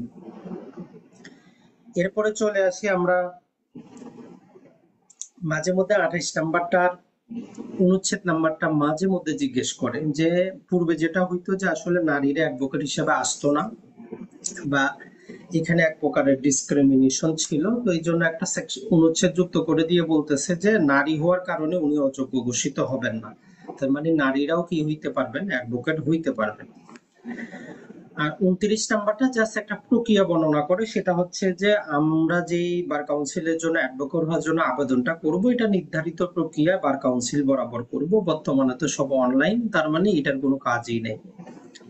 এরপরে যদি আমরা দেখি যে 30 নাম্বারটা অনুচ্ছেদ, আপনি চাইলে একটু মনে রাখতে পারেন আপনি যে আবেদন পত্রগুলা করলেন এটা কিভাবে পরবর্তী ধাপে যায়। আপনি অ্যাডভোকেট হওয়ার জন্য যে আবেদনগুলো করতেছেন, এই আবেদনগুলো ভর্তি কমিটি বরাবর পাঠানো হবে। মানে বাংলাদেশ বার কাউন্সিল বরাবর আপনি আবেদন করে দিলেন, ধরলাম অনলাইনেই করলেন, তো বার কাউন্সিল সেগুলা যে এনরোলমেন্ট কমিটির বরাবর ফরওয়ার্ড করে। তো এনরোলমেন্ট কমিটি ওনারা যদি আপনার যোগ্যতা সবকিছু দেখে ঠিক আছে তাইলে তো মঞ্জুর করে নিল, আর যদি ওনারা মঞ্জুর না করে কোনো কারণে রিজেক্ট করে, তাইলে সেখানে একটা তারা লিখিত রাখবে যে এই কারণে এই প্রার্থীর আবেদনপত্র রিজেক্ট করা হইল। তো রিজেক্ট করে তারা আবার বার কাউন্সিলের কাছে এটা কি করবে, ফেরত পাঠাবে। তো বার কাউন্সিল আবার চাইলে নিজেরা এটা পুনর্বিবেচনা করতে পারে যে এই যে ভর্তি কমিটি যে এটাকে রিজেক্ট করলো কারণটা ঠিক আছে কিনা। তারা চাইলে চূড়ান্ত সিদ্ধান্ত বার কাউন্সিলে দিবে যে এই প্রার্থী যোগ্য হবেন না অযোগ্য হবেন। ভর্তি কমিটি যদি কোনো ডাউট ফিল করে তারা কারণটা লিখে বার কাউন্সিলের কাছে আবার রিটার্ন করবে, তখন বার কাউন্সিল চূড়ান্ত সিদ্ধান্ত নেবে যে এই প্রার্থীর ব্যাপারে কি করা যায়। তো 30 নম্বরের প্রক্রিয়াটা জাস্ট একটু মনে রাখতে পারেন যে বার কাউন্সিল বরাবর আবেদন করলাম, তারা পাঠাইলো ভর্তি কমিটির কাছে, ভর্তি কমিটি মঞ্জুর করলো, তাহলে পরবর্তী ধাপে আর রিজেক্ট করলে কারণ লিপিবদ্ধ করে বার কাউন্সিলে ফেরত পাঠাবেন। তখন এই বার কাউন্সিল চূড়ান্ত সিদ্ধান্ত নিবে যে আসলে আপনার ব্যাপারে কি করা যায়, অথবা আপনাকে তলব করে এডিশনাল কোনো ক্লারিফিকেশন আপনার কাছে চাইতে পারে, নানা প্রকার ডকুমেন্ট চাইতে পারে। এইটার চূড়ান্ত সিদ্ধান্ত নেওয়ার যে অথরিটি হচ্ছে বার কাউন্সিল, ভর্তি কমিটি কিন্তু না, এটা মনে রাখবেন। এরপরে যদি আমরা এই 30 নাম্বারটা যেটা দেখলাম, এটাতে একটা বিধিমালাতেও আমরা একটা রুলস পাবো, অত ডিটেইলে বলা নাই, বলতেছে যে আপনি নির্দিষ্ট প্রক্রিয়া অনুসরণ করে আপনি আপনার যে লাইসেন্স যেটা পাবেন প্র্যাকটিস করার জন্য, এটা চাইলে আপনি সাময়িক সময়ের জন্য স্থগিত রাখতে পারেন। যেমন আমরা বলেছি যে আপনি সরকারি চাকরি করবেন, সরকারি চাকরি করলে অ্যাডভোকেটশিপ আপনি পাশাপাশি রাখতে পারেন না। তো এরকম আপনি চাইলে আবেদন করে 10 বছর, 15 বছর, 20 বছরের জন্য আপনার যে লাইসেন্স আছে এটা স্থগিত রাখতে পারেন। যখন চাকরি জীবন শেষ হবে আবার অ্যাপ্লিকেশন করে আপনার লাইসেন্সটা আপনি নবায়ন করতে পারবেন। এরপরে 32 নাম্বারটা মনে রাখবেন, এটা সবসময় আসে, লিখিত পরীক্ষার জন্য কাজে লাগবে, সবচেয়ে গুরুত্বপূর্ণ, যে একজন অ্যাডভোকেটের বিরুদ্ধে নানা প্রকার অভিযোগ আসতে পারে, পেশাগত অভিযোগ আসতে পারে, অথবা এর বাইরে অন্যান্য মিসকন্ডাক্টের অভিযোগ আসতে পারে। অভিযোগ আসলে তার 3 প্রকারের শাস্তি হইতে পারে। একটা হচ্ছে যদি আমরা বলি সেটাকে বলি যে আমরা সতর্কীকরণটা উপযুক্ত শব্দ হবে। যদি আমরা বলি যে তিরস্কার করা, ভৎসনা করা, মূল হবে যে আপনাকে সতর্কীকরণ করা, মানে আপনার বিরুদ্ধে একটা অভিযোগ আসছে, শোনার পরে আপনারে ডেকে আপনারে সতর্ক করলো যে ভবিষ্যতে এরকম করলে আপনার বিরুদ্ধে ব্যবস্থা আরো কঠোর নেওয়া হবে। তাহলে একটা হচ্ছে আপনার সতর্কীকরণ, আপনারে তিরস্কার করলো বা সতর্ক করলো। দ্বিতীয়টা হচ্ছে আপনাকে একটা নির্দিষ্ট সময়ের জন্য আপনাকে আইন পেশা থেকে বিরত রাখা হইলো, 1 মাস, 2 মাস, 1 বছর, 2 বছরও হইতে পারে। আর তৃতীয়ত হচ্ছে একদম চিরস্থায়ী ভাবে আপনার লাইসেন্সই বাতিল করা হইলো, মানে আপনি আর অ্যাজ এ অ্যাডভোকেট হিসাবেই থাকলেন না। এই 3 প্রকারের শাস্তি হইতে পারে। তাহলে হচ্ছে সতর্কীকরণ, সাময়িক বহিষ্কার, চূড়ান্ত বহিষ্কার। এখন কারা অভিযোগটা করতে পারে? তো অভিযোগ দুই জায়গা থেকে আসতে পারে। যেমন আমরা সাক্ষ্য আইনের 150-এ দেখেছি, আপনি যখন আদালতে কি করবেন, অযথা অহেতুক কারণ ছাড়া যখন প্রশ্ন করবেন, বিচারক সাহেব হাইকোর্টে অথবা বার কাউন্সিলে আপনার বিরুদ্ধে অভিযোগ পাঠাইতে পারে। তাহলে এক হচ্ছে আদালত করতে পারে আপনার বিরুদ্ধে অভিযোগ, যেহেতু আপনি প্রতিদিন আদালতে থাকবেন, অথবা যে কোনো ব্যক্তি, অ্যাট এনি পার্সন, যে কোনো ব্যক্তি অ্যাডভোকেটের বিরুদ্ধে অভিযোগটা দায়ের করতে পারে। এখন এই অভিযোগ দায়ের রিলেটেড আমরা বিধিমালাতে কিছু জিনিস পাবো, এগুলো একসাথে পড়ে নিলে আমাদের জন্য ভালো হবে। আদালত থেকে আসলে কোনো হলফনামা লাগে না, কোনো প্রকার ফিও দরকার হয় না। আদালত যদি আপনার বিরুদ্ধে কোনো অভিযোগ দায়ের করে, কোনো প্রকার এফিডেভিট তাদেরকে দিতে হবে না, কোনো ফি দিতে হবে না। কিন্তু সাধারণ ব্যক্তি যদি অ্যাডভোকেটের বিরুদ্ধে মামলা করে বা কোনো অভিযোগ জানাইতে চায়, তাহলে তাকে একটা হলফনামার সাথে যুক্ত করতে হবে, মানে সে যা কিছু বলতেছে এটা সত্য। পাশাপাশি 1000 টাকা কিন্তু তাকে ফি জমা দিয়ে আপনার বিরুদ্ধে মামলাটা দায়ের করতে হয়। এখন এইখানে বলতেছে যে অভিযোগটা বার কাউন্সিলের সচিব বরাবর পাঠাবেন। যদি কোনো আইনজীবীর বিরুদ্ধে কেউ অভিযোগ করতে চায়, তাহলে হলফনামা সহ মূল অভিযোগ পাশাপাশি হচ্ছে 1000 টাকা জমা দিয়ে বার কাউন্সিলের সচিব বরাবর উনি অভিযোগটা পাঠাবেন। তো বার কাউন্সিল প্রাথমিকভাবে অভিযোগটা দেখে তাদের যদি মনে হয় এটা ভুয়া, ভিত্তিহীন, কোনো গ্রাউন্ড নাই, তারা ওইখান থেকেই সরাসরি খারিজ করে দিতে পারেন। আর যদি খারিজ না করেন, তখন তারা বার ট্রাইব্যুনালে পাঠাবেন এটা বিচার করার জন্য। তাহলে এই জিনিসটা মনে রাখবেন, যে কোনো ব্যক্তি অভিযোগ করতে পারে। ব্যক্তির ক্ষেত্রে কন্ডিশন হচ্ছে অভিযোগ প্লাস হলফনামা প্লাস 1000 টাকা। অভিযোগ, মূল অভিযোগটা কি, আর অভিযোগটা আমরা বিধিমালায় পড়বো স্পেসিফিক হইতে হবে। এমন না যে এই আইনজীবী এখানে সেখানে চাকরি করে ঘুষ নেয়, এরকম কথা বললে চলবে না। একদম টু দা পয়েন্ট, স্পেসিফিক ঘটনা আপনাকে উল্লেখ করতে হবে যে আপনার সাথে সে কোন দিন কোন সময় কোন মিসকন্ডাক্টটা করছে।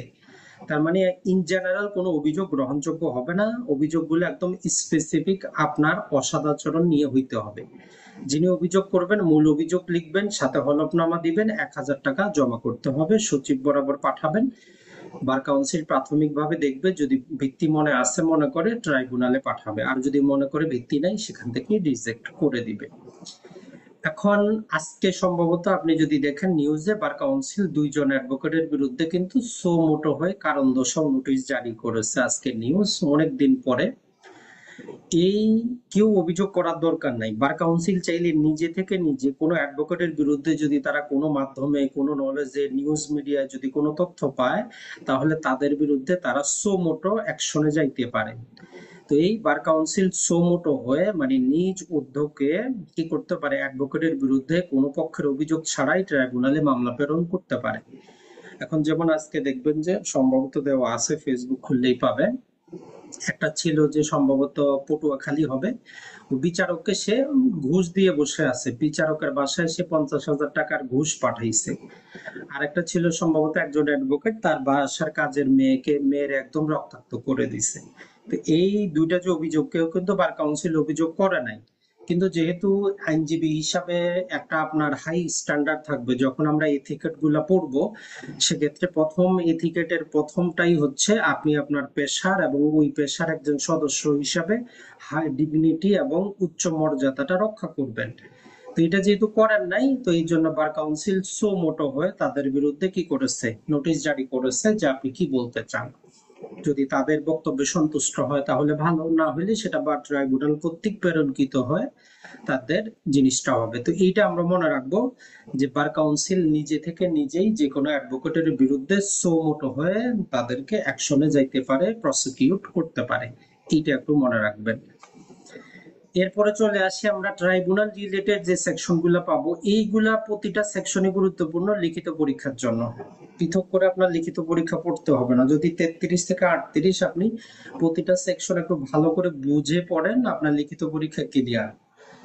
তাহলে আমরা যদি দেখি 33-এ জাস্ট বলে যে বার কাউন্সিল অ্যাডভোকেটদের বিরুদ্ধে আনিত অভিযোগ মীমাংসা করার জন্য কতটা ট্রাইব্যুনাল গঠন করতে পারবে। কথা হচ্ছে কোনো নির্দিষ্ট সংখ্যা নাই, একটা হইতে পারে, একাধিক হইতে পারে, মামলা বেশি হইলে একাধিকও হইতে পারে।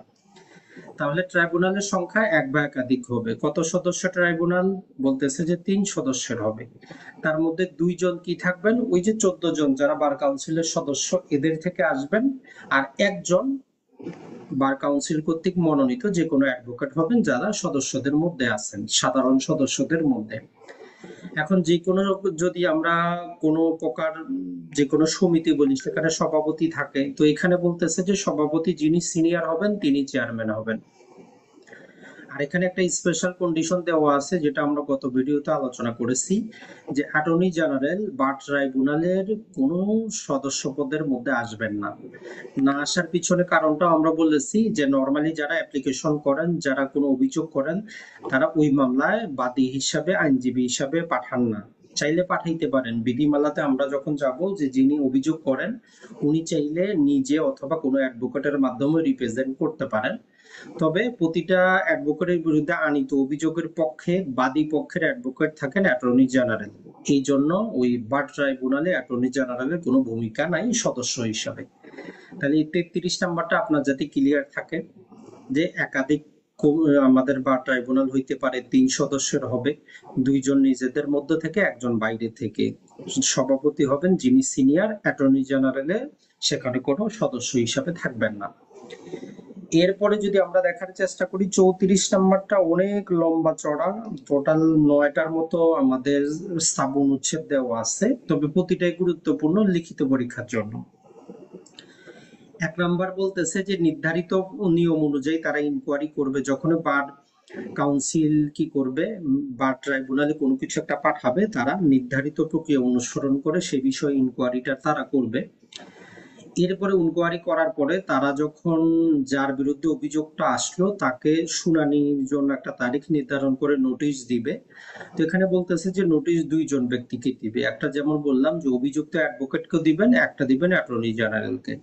তো আজকের যে বিধিমালাতে আমরা পড়বো যে তাদের কাছে যখনই কোনো অভিযোগপত্র আসবে শুনানির ডেট তারা নির্ধারণ এমন ভাবে করবেন যাতে 21 দিনের কমে না হয়। মানে যখনই অভিযোগটা আসলো, আজকে অভিযোগ আসলো এমন না যে কালকেই শুনানির ডেট দিয়ে দিবেন, অ্যাটলিস্ট সর্বনিম্ন 21 দিনের একটা টাইম ফ্রেম দিয়ে দিচ্ছে, যে অ্যাটলিস্ট 21 দিনের কম যাতে না হয়। 21 দিনের বেশি সময় নেন আপনি, কারণ একটা প্রস্তুতির ব্যাপার আছে। এরপরে এই যে উভয় পক্ষকে প্রমাণ এবং বক্তব্য রাখার সুযোগ প্রদান করবেন। তো এই ক্ষেত্রেও বলা আছে যে তাদেরকে যে নোটিশটা দিবেন অ্যাটলিস্ট এমন ভাবে নোটিশটা দিবেন 7 দিন যাতে সময় থাকে, যাতে উনি ওনার যাবতীয় এভিডেন্স কালেক্ট করে জমা করতে পারেন। এইরকম 7 দিনের একটা সময়সীমাও দেওয়া আছে। এখন যদি আমরা দেখি 3 নম্বরে বলতেছে যে ট্রাইব্যুনালে যিনি চেয়ারম্যান উনি যদি চান একজন সদস্যকে ক্ষমতা দিতে পারেন যে প্রাথমিক প্রশ্ন নির্ধারণ করার জন্য যে অ্যাডভোকেটের বিরুদ্ধে আসলে কি অভিযোগ আপনি একটু আগে যাচাই করেন, এইটার জন্য সাক্ষ্য প্রমাণ যদি গ্রহণ করার দরকার হয় সাক্ষ্য প্রমাণ গ্রহণ করেন, এইরকম ক্ষমতা যে কোনো একজনকে উনি চাইলে দিতে পারেন। এখন যদি দেখি যে 4 নম্বরে বলতেছে যে অনুসন্ধান শেষে দেখা যাইতে পারে অভিযোগের কোনো ভিত্তি নেই, তাইলে মামলা খারিজ হবে। আর এখানে বলতেছে যে যখন বার কাউন্সিল নিজ উদ্যোগে কোনো কিছু প্রসিকিউট করছে ট্রাইব্যুনালে, যেমন আমরা বললাম 2 জন অ্যাডভোকেটকে কি দেওয়া হয়েছে, সেখানে নোটিশ দেওয়া হয়েছে। তো এই রকমের ক্ষেত্রে বলতেছে যে কার্যক্রমের নির্দেশ দিতে হবে, প্রসিকিউশনের সেখানে নির্দেশ দেওয়া হবে। আর 3 নম্বরে বলতেছে যে শাস্তি প্রদান। তো এটা আমরা অলরেডি জানি শাস্তি কি হইতে পারে, 3 প্রকারের শাস্তি। 5 নম্বরে যদি আমরা দেখি সেটা হচ্ছে যদি কাউকে সাময়িকভাবে বহিষ্কার করা হয় তাইলে অবশ্যই মেয়াদটা উল্লেখ থাকবে যে কত দিনের জন্য আমরা তাদেরকে বহিষ্কার করতেছি, সেটা উল্লেখ করা থাকবে। আর 6 নাম্বার বলতেছে যে এই যে ট্রাইব্যুনালে যেমন দেওয়ানি মামলায় কস্ট আরোপ করা হয় মামলার মধ্যে, তো ট্রাইব্যুনালও চাইলে যে কোনো পক্ষের উপর কস্ট আরোপ করতে পারে, মামলার খরচের আদেশ দিতে পারে। তবে যদি মনে হয় যে মিথ্যা এবং হয়রানিমূলক মামলা করা হয়েছে তাইলে বাদীকে 500 টাকা জরিমানা করে ওই 500 টাকা অ্যাডভোকেটকে ক্ষতিপূরণ হিসাবে দেওয়ার আদেশ দিতে পারে। এখন এই খরচের টাকা যদি কেউ না দেয় আদেশটা আমরা কিভাবে কার্যকর করব, বলতেছে যে যে কোনো হাইকোর্টের আদেশ যেভাবে কার্যকর করা হয় ওই খরচের টাকা আদায়ের আদেশটা ওইভাবে কার্যকর করা যাবে। এখন যেই পক্ষ সংক্ষুব্ধ হবে 8 নম্বর বলতেছে যে তারা রিভিউ দায়ের করতে পারবে অথবা ট্রাইব্যুনাল নিজে থেকে নিজেও তাদের আদেশটাকে রিভিউ করতে পারবে। আর 9 নম্বর বলতেছে যেটা সেটা হচ্ছে তিরস্কার বা স্থগিত হলে তা সে আইনজীবীর যে তালিকাভুক্তি সেখানে রেকর্ড থাকবে, যে আপনার যাতে চিরজীবন যতদিন আপনি অ্যাডভোকেট থাকবেন আপনার রেকর্ডটা ওইখানে থাকবে যে আপনি একবার তিরস্কৃত হয়েছেন, একবার সাময়িক বহিষ্কার হয়েছে, এইরকম। আর যদি চিরস্থায়ী বহিষ্কার হয় তাহলে আপনার নামটা কাটা পড়বে, আপনার সার্টিফিকেটটা রিকল করা হবে, মানে উঠিয়ে নেওয়া হবে। তো এই 9টা জিনিস আপনি ছোট ছোট করে একটু মনে রাখার চেষ্টা করবেন। এরপরে যদি আমরা দেখি 35 নম্বর আমাদেরকে বলতেছে যে এই ট্রাইব্যুনাল যখন বিচার কার্য করতে যাবে তারা কি কি ক্ষমতা প্রয়োগ করতে পারবে। তো বলতেছে দেওয়ানি কার্যবিধি থেকে তারা যে কোনো আসামিকে হাজির করার জন্য যা কিছু করা দরকার, মানে হাজিরা বাধ্যতামূলক করতে পারবে তারা। প্রয়োজন হইলে অ্যারেস্ট করাইতে পারবে, সেটা পরবর্তী ধাপ। যে কোনো দলিলপত্র নথি উপস্থাপনে যে কোনো ব্যক্তিকে বাধ্য করতে পারবে। আর কোনো সাক্ষীর সাক্ষ্য গ্রহণ করার জন্য চাইলে কমিশন ইস্যু করতে পারবে। এই 3টা মনে রাখবেন, মাঝে মধ্যে এই 3টা এবং সাথে আরেকটা দিয়ে দেয়। তাহলে যে কোনো ব্যক্তিকে হাজির করা, দলিল উপস্থাপন করা, সাক্ষীর জবানবন্দি রেকর্ড করা। তবে এখানে একটা প্রভাইজো যুক্ত করে দিয়ে বলতেছে যে যদি দেওয়ানি আদালতের বিচারককে হাজির করতে হয় তাহলে সেক্ষেত্রে বলতেছে যে হাইকোর্টের অনুমতি লাগবে। আর যদি ফৌজদারি বা রেভিনিউ কোর্টের বিচারক হয় সেক্ষেত্রে সরকারের অনুমতি সাপেক্ষে কি করতে হবে, তাদেরকে হাজির করতে হবে। এরপরে যদি আমরা দেখি এক্ষেত্রে বলতেছে যে এই যে ট্রাইব্যুনাল যে কাজ করবে, এখন ট্রাইব্যুনালে কেউ যদি মিথ্যা কথা বলে, ট্রাইব্যুনালের সদস্যদেরকে যদি হুমকি দেয় সেখানে উপস্থিত হয়, তখন আমরা করবোটা কি। তো ওইটাকে কন্ট্রোল করার জন্য বলতেছে এই বার কাউন্সিলের ট্রাইব্যুনালটা 193 ধারায় পেনাল কোডের এবং 228 ধারা প্রযোজ্য হবে। মানে আপনি যদি ট্রাইব্যুনালে মিথ্যা কথা বলেন 193 অধীনে মামলা হইতে পারে। 128 হচ্ছে যদি কি করেন আপনি বিচারককে যদি হুমকি দেন তা আপনার বিরুদ্ধে মামলা হবে। তো ওই জন্য বলতেছে যে বা ট্রাইব্যুনালের ক্ষেত্রেও পেনাল কোডের 193 মিথ্যা সাক্ষ্য দান আর 228 হুমকি দেওয়া অপরাধ হিসাবে পরিগণিত হবে। মূলত বার ট্রাইব্যুনাল একটা দেওয়ানি সিভিল লিটিগেশনের মামলা হিসেবে পরিগণিত হবে। আর এরকম ক্ষেত্রে বলতেছে যে সিআরপিসি 480 এবং 482 ধারাও প্রয়োগ করা যাবে, মানে সেক্ষেত্রে তাৎক্ষণিক আপনাকে কি করতে পারবে, শাস্তিও দিতে পারবে। এখন আসি যে তাদের যে সমন গুলা এগুলা কিভাবে বাস্তবায়ন করা হবে। আপনাকে সমন পাঠাইছে, অতদিন আসেন, নোটিশ পাঠাইছে, আপনি আসতেছেন না, অথবা ভিন্ন জেলায় থাকেন, তো সেক্ষেত্রে সমনটা কিভাবে কার্যকর হবে। তো বলতেছে যে ট্রাইব্যুনালের এখতিয়ার বার কাউন্সিলের এখতিয়ারের সমান হবে। সর্বপ্রথম কথা হচ্ছে একটা ট্রাইব্যুনালের লোকাল এখতিয়ার কতটুকু হবে। তো বলতেছে যে বার কাউন্সিলের এখতিয়ার যতটুকু থাকবে, যেমন সারা বাংলাদেশে বার কাউন্সিলের ট্রাইব্যুনালের এখতিয়ার আছে, তো তাহলে বার কাউন্সিলের এখতিয়ার যতটুকু বার ট্রাইব্যুনালের এখতিয়ারও ততটুকু। সারা বাংলাদেশ যদি বার কাউন্সিলের আন্ডারে থাকে, বার ট্রাইব্যুনালও সারা বাংলাদেশের অধীনে কাজ করতে পারবে। আর ট্রাইব্যুনাল চাইলে দেওয়ানি আদালতে সমন বা কমিশন পাঠাতে পারবে, যা আদালত নিজের মতো করে কার্যকর করবে। ধরেন যে একজন অভিযোগের বিরুদ্ধে, অ্যাডভোকেটের বিরুদ্ধে অভিযোগ আসছে, উনি থাকেন একদম সেই সিলেটে। এখন তাকে যে নোটিশটা দেওয়া, এটা ইচ্ছা করলে বার কাউন্সিল কি করতে পারে, যে বার ট্রাইব্যুনাল ওই সিলেটের যে আদালত আছে ওই আদালতে ওইটা পাঠাইতে পারে।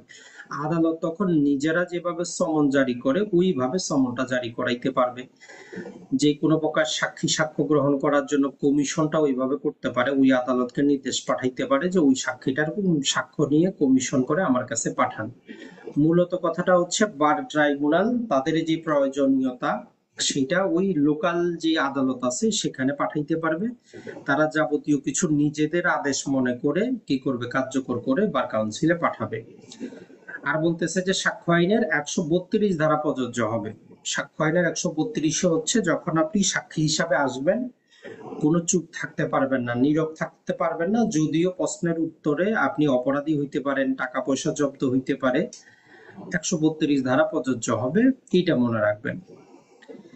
এরপরে 36 বলতেছে যে কেউ যদি বার কাউন্সিলের সিদ্ধান্তের বিরুদ্ধে ক্ষুব্ধ হয় তাহলে উনি আপিল দায়ের করতে পারবেন, তবে আপিলের কন্ডিশন হচ্ছে 90 দিন। তো এটা মনে রাখবেন, 90 দিনে আপিল দায়ের করতে হয়, হাইকোর্টে আপিল দায়ের করতে হয়। আর হাইকোর্টে আপিলটা দায়ের করার পর ডিভিশন বেঞ্চ এই আপিলটা শুনবে। হাইকোর্টের মধ্যে দেখবেন যে অনেক বেঞ্চ, সিঙ্গেল বেঞ্চ আছে, মানে একজন বিচারক একটা মামলা শুনেন, দুইজন বিচারক একটা মামলা শুনেন, কখনো দেখা যায় যে তিনজন বিচারক একটা মামলা শুনেন, আবার কখনো আপিল বিভাগে দেখবেন যে পূর্ণাঙ্গ বেঞ্চ, 7 জন বিচারক মিলে একটা মামলা শুনেন। তো আপনার অ্যাডভোকেটের বিরুদ্ধে আনীত অভিযোগগুলোর আপিলের বিরুদ্ধে বলতেছে যে ডিভিশন বেঞ্চ, মানে কমপক্ষে 2 জন বিচারক থাকেন, সেখানে 3জনও থাকতে পারেন, ওই ডিভিশন বেঞ্চে এই মামলাটা শুনানি হবে। তো শুনানি শেষে হাইকোর্ট যে কোনো আদেশ দিতে পারে, আপনার পক্ষে আসতে পারে, বিপক্ষে আসতে পারে। এরপরে যেটা বলতেছে যে 37 নম্বর সেকশনটা খুবই গুরুত্বপূর্ণ। এখানে বলতেছে যে তামাদি আইনের প্রয়োগ, তামাদি আইনের 5 ধারা প্রযোজ্য হবে এবং 12 ধারা প্রযোজ্য হবে। মানে আপনি 90 দিনে আপিল করতে পারেন নাই, তাইলে 5 ধারার অধীনে আপনি কি বিলম্ব মওকুফের দরখাস্ত দিবেন, উপযুক্ত কারণ দেখাবেন যে কেন আপিল করতে পারলেন না। আর আপনি যে আপিল করবেন অবশ্যই আপনার কাছে ওই যে ট্রাইব্যুনালের জাজমেন্টের কপিটা থাকতে হবে, তাদের আদেশের কপিটা থাকতে হবে। তো ওইটার আবেদন করার যতদিন সময় লাগবে, 12 ধারা আমরা কি জানি যে একটা জাজমেন্টের নথি বা রায়ের কপি, আদেশের কপি পাইতে যতদিন সময় লাগে ওই সময়টা বাদ দিতে পারবো। তো এই জন্য বলতেছে যে তামাদি আইনের 5 ধারা এবং 12 ধারা প্রযোজ্য হবে। আর 38 যেটা কথা বলতেছে, এটা নরমালি আমরা সবাই জানি, আপিল মানেই মামলা স্থগিত নয়, সেটা দেওয়ানি হোক বা ফৌজদারি হোক, ট্রাইব্যুনালে হোক, একই সাথে মনে রাখবেন। যেমন ধরেন যে নিম্ন আদালতে একটা রায় দিচ্ছে, আপনি সংক্ষুব্ধ, আপনি আপিল করলেন, আপিল মানেই নিম্ন আদালতের রায় বাতিল হওয়া না বা স্থগিত হওয়া না। যতক্ষণ পর্যন্ত আপনি পৃথক অ্যাপ্লিকেশন না করে ওই আদেশটা স্থগিত না করবেন, আপনার নিম্ন আদালতের রায়টা কন্টিনিউ থাকবে ওর বিরুদ্ধে। ওইটা যিনি ডিক্রি লাভ করবেন উনি ওনার পরবর্তী পদক্ষেপে কিন্তু যাইতে পারবেন।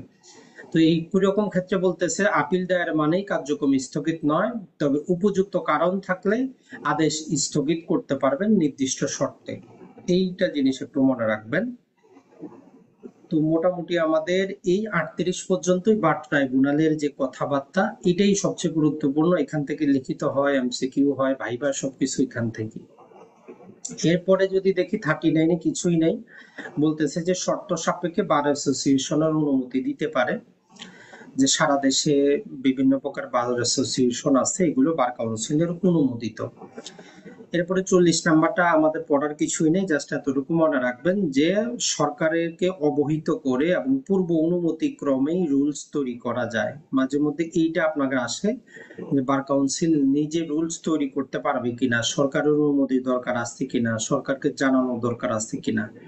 কথাটা হচ্ছে যদিও তারা কি স্বায়ত্তশাসিত প্রতিষ্ঠান, কিন্তু যদি তারা বিধিমালা প্রস্তুত করতে চায় অবশ্যই সরকারকে অবহিত করবে, সরকারের পূর্ব অনুমতি ক্রমেই তারা তৈরি করে সেটাকে গেজেট করতে পারবে। এখন এই বিধিমালাতে কি থাকতে পারে এই রিলেটেড লম্বা চড়া লিস্ট আছে, মুখস্থ করা নরমালি আমাদের দরকার নাই। এখানে ধরেন যে কিভাবে নির্বাচন হবে, চেয়ারম্যান ভাইস চেয়ারম্যানের কি কি দায়িত্ব থাকবে, সভা এবং কোরাম সংখ্যা কতজন নিয়ে হবে, বিভিন্ন কমিটি গুলার কি কাজ হবে, বিভিন্ন প্রকার তহবিল গুলা তারা কিভাবে ডিস্ট্রিবিউট করবে, এই যে ভর্তির আবেদন, পরীক্ষা, বিভিন্ন প্রকার কন্ডিশন কিভাবে আরোপ করবে, যে ভর্তি ফি গুলা নেওয়া হচ্ছে, অথবা বিভিন্ন প্রকার হাইকোর্টে পারমিশন, পরীক্ষার অনুমতি, যে নিয়ম কানুন, পেশাগত আচরণ, এটা ছাড়া ট্রাইব্যুনালের কার্যক্রম, মানে এই জিনিসগুলা নিয়ে বিধিমালা তারা প্রস্তুত করতে পারবে। তবে এখন পর্যন্ত আমাদের যে বিধিমালা আছে এটা সরকারই কিন্তু জারি করেছে, কারণ এখানে বলা আছে যে বার কাউন্সিল নিজে যতদিন বিধিমালা প্রস্তুত না করতেছে ততদিন এই কাজটা সরকার করবে। তাহলে এখন পর্যন্ত আমরা দেখতেছি যতবার পরিবর্তন হচ্ছে এগুলো সরকার করতেছে, একটাই কারণ, কারণ বার কাউন্সিল নিজে কোনো বিধিমালা এখনো তৈরি করতে পারে নাই। আর 41টা মনে রাখবেন যে যদি কেউ অ্যাডভোকেট না হয়ে আইন পয়সা করে অথবা হাইকোর্টের অনুমতি প্রাপ্ত না হওয়া সত্ত্বেও হাইকোর্টে প্র্যাকটিস করে, তাহলে উনি 6 মাস পর্যন্ত কারাদণ্ডে দণ্ডিত হতে পারেন। এটা ছাড়া বাকি যে সেকশন গুলো আছে ওগুলো আমাদের কাজের না, তারপরে একবার মনে রাখতে পারেন যে 42-এ বলতেছে যে যুদ্ধকালীন সময়ে যারা অ্যাডভোকেট হিসেবে এনরোল হয়েছে এদের জন্য বিশেষ কিছু কন্ডিশন দেওয়া আছে, যে এরা অ্যাডভোকেট হিসাবে পরিগণিত হবে না, একটা টাইম ফ্রেম দেওয়া আছে, আমাদের কাজের না। এটা ছাড়া 43-তে বলতেছে যে ওই যে পূর্ববর্তী পাকিস্তান আমলে যে বার কাউন্সিল অ্যাক্ট ছিল সেটাকে বাতিল করা হয়েছে। আর 44-এ বলতেছে যে ওই যে পূর্ববর্তী পাকিস্তান আমলে যারা বার কাউন্সিলে যে সম্পত্তি ছিল, যতগুলা মামলা ছিল, যতজন কর্মচারী ছিল, সেগুলা বাংলাদেশ বার কাউন্সিলের অধীনে ট্রান্সফার হয়ে যাবে, মানে সম্পত্তিগুলা এখন বাংলাদেশ বার কাউন্সিলের হবে। আর 45-এ বলতেছে যারা মুক্তার এবং রেভিনিউ এজেন্ট ছিলেন এদের উপরে এই আইনটা প্রযোজ্য না। আর 46-এ বলতেছে যে যদি কোনো প্রকার এই বার কাউন্সিলের অর্ডার কার্যকর করতে গিয়ে কোনো সমস্যা হয়, অসঙ্গতি দেখা যায়, তাহলে সেক্ষেত্রে সরকার গেজেট করে প্রয়োজনীয় ব্যবস্থাটা নিতে পারবে। তাহলে এইখান থেকে আমরা যদি এই বার কাউন্সিলের অর্ডারটাকে একটু সময় নিয়ে কয়েকবার পড়ার চেষ্টা করি, রিডিং পড়ার চেষ্টা করি, আমাদের জন্য কিন্তু যথেষ্ট। তো এখন আমরা যে রুলসটা পড়বো, এইটা এই জিনিসগুলা যেগুলা জানলাম এইটা থেকে একটু শুধু বর্ধিত জিনিস, আর সবগুলা পড়ার দরকার নেই, সামান্য কয়েকটা জিনিস, মাত্র 5 মিনিটের কিন্তু পড়াশোনা। প্রথমে চাইলে আপনি এই টোটাল 101টা যে বিধিমালা আছে এটাকে ভাগ করে নিতে পারেন, যদি আপনি টোটালটা একটু বুঝে বুঝে পড়তে চান। টোটাল 10টা চ্যাপ্টারে বিভক্ত করে দেওয়া আছে। তো 10টার মধ্যে মোটামুটি 10টাও কিন্তু লাইন নাই, যদি আপনি গুরুত্বপূর্ণ গুলা বাছাই করেন। অনেক কথা বলা আছে যেগুলা কাজের না। যেমন ধরেন যে 1 নাম্বার চ্যাপ্টারে যে জিনিসটা আমাদের দেওয়া আছে, এখান থেকে জাস্ট আমরা এতটুকু বেসিকটা মনে রাখবো যে এই বিধিমালা যেটা কার্যকর আছে এটা সরকার কর্তৃক প্রণীত, এটা সরকার প্রণীত বার কাউন্সিল কর্তৃক কিন্তু না। মোট বিধি হচ্ছে 101টা, মোট চ্যাপ্টার হচ্ছে 10টা। কার্যকর হয় আমাদের 22শে মে 1972 সালে। 22শে মে 1972 থেকে বিধিমালা আমাদের কার্যকর। তো 1 নাম্বার চ্যাপ্টারে 2টা সেকশন, এর চাইতে বেশি কিছু নাই। এখন আসি 2 নাম্বার চ্যাপ্টারের মধ্যে আমাদের 3 থেকে 27, এখানে অনেকগুলা কথাবার্তা বলা আছে, কিছু টাইম ফ্রেম দেওয়া আছে। তো এইটা চাইলে আপনি একটু সময় নিয়ে পড়তে পারেন। তবে গুরুত্বপূর্ণ হচ্ছে যেটা, যে নির্বাচনের কতদিন পূর্বে নির্বাচনী তফসিল ঘোষণা করতে হবে। তো এটা হচ্ছে নির্বাচনের 45 ডেজ পূর্বে নির্বাচনী তফসিল ঘোষণা করবে। তফসিল মানে কবে থেকে মনোনয়ন পত্র গ্রহণ করা হবে, কতদিন চলবে, কবে মনোনয়ন পত্র যাচাই বাছাই করা হবে। মানে বাস্তবে আপনি বাংলাদেশের ইলেকশনের দিকে চিন্তা করবেন, তাইলে দেখবেন যে একদম ইজি।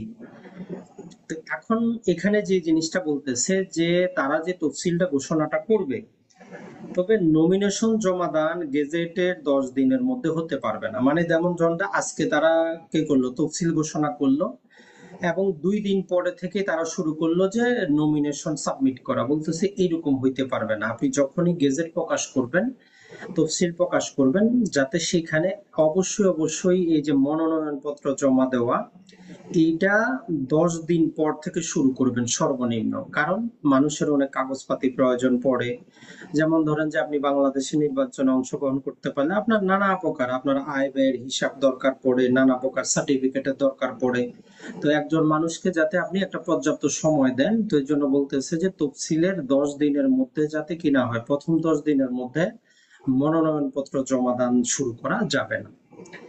এরপরে যেটা বলতেছে যে আপনি যখন মনোনয়ন পত্র জমা দেওয়ার তারিখ দিয়ে দিলেন, যে শেষ তারিখ এতদিন, এবং যে যাচাই বাছাই, এইটার মধ্যে 7 দিনের ব্যবধান থাকবে অ্যাটলিস্ট। মানে ধরেন যে আমরা বললাম যে আপনি কি করলেন, আজকে হচ্ছে 23 তারিখ, তো 23 তারিখ থেকে ধরলাম আমরা 25 তারিখ, 2 দিন আপনি সময় দিলেন মনোনয়ন পত্র জমা দেওয়ার। তো জমা দেওয়ার পরে ওগুলা যাচাই বাছাই করবে যে ঠিক আছে কিনা।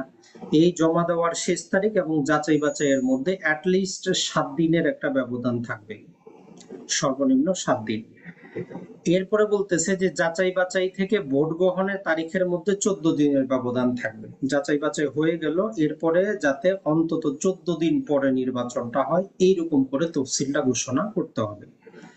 আর যেটা বলতেছে নির্বাচনের ফলাফল যখন ঘোষণা হয়ে গেল, এখন মানুষের তো আপত্তি থাকতে পারে যে জাল ভোট হয়েছে, ভোট সঠিকভাবে হয় নাই, কেউ তো আপত্তি দায়ের করতে পারে। তো এই জন্য বলতেছে যে নির্বাচনের ফলাফল ঘোষণা এবং আপত্তি দাখিলের মধ্যে অ্যাটলিস্ট যাতে 7 দিনের একটা ব্যবধান থাকে। আর যেটা বলতেছে যে আপত্তি দাখিল হওয়ার পরে আপনার আপত্তি বিষয় শুনানিটার ক্ষেত্রে যাতে 7 দিনের ব্যবধান থাকে।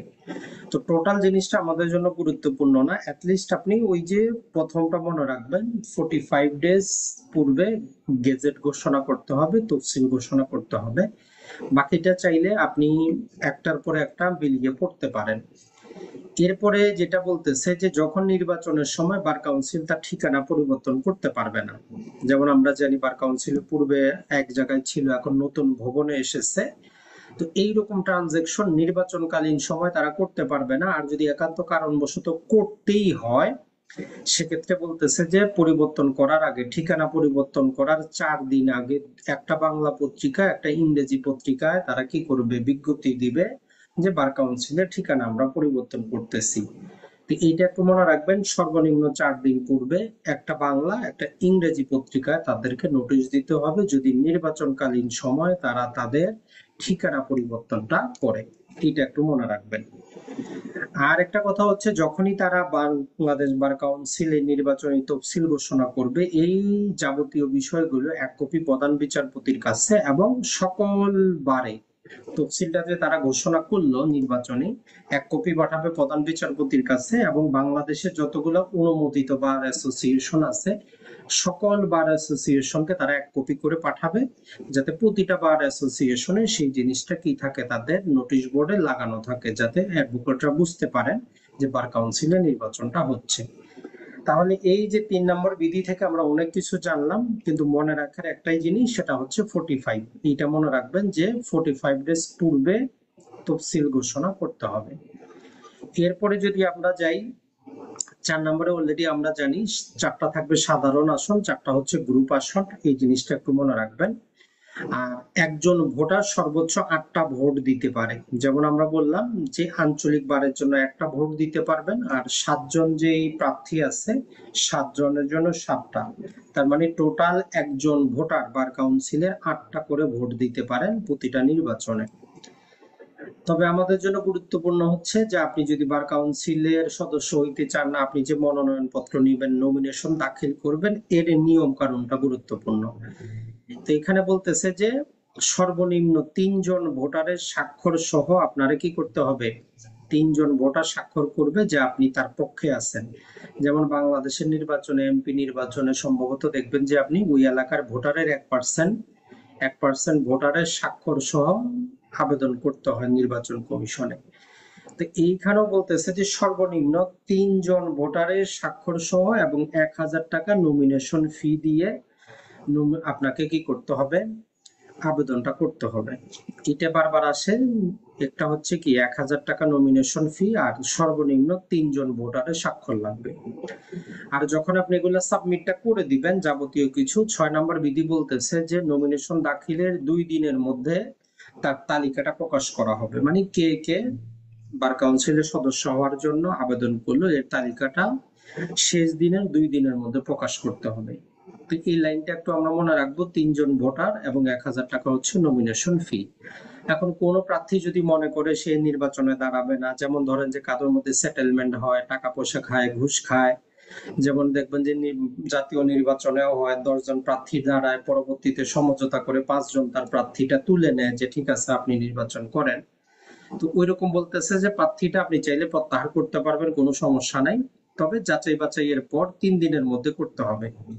মানে যাচাই বাছাইয়ের যে তারিখটা দেওয়া আছে এর 3 দিনের মধ্যে আপনাকে প্রত্যাহার করতে পাওয়া হবে, পরবর্তীতে পারবেন না। আর যেটা হচ্ছে যে ভোটার তালিকা, কারা কারা ভোটার হইলে ভোটার তালিকাও প্রকাশ করা হয়। এটা বলতেছে যে ভোটার তালিকা প্রকাশ করতে হবে কি ভোটের সর্বনিম্ন 30 দিন পূর্বে। এই জিনিসটা একটু মনে রাখবো আমরা। তাহলে যে দিন ভোট হবে তার থেকে 30 দিন পূর্বে অবশ্যই ভোটার তালিকাটা কি করতে হবে, প্রকাশ করতে হবে।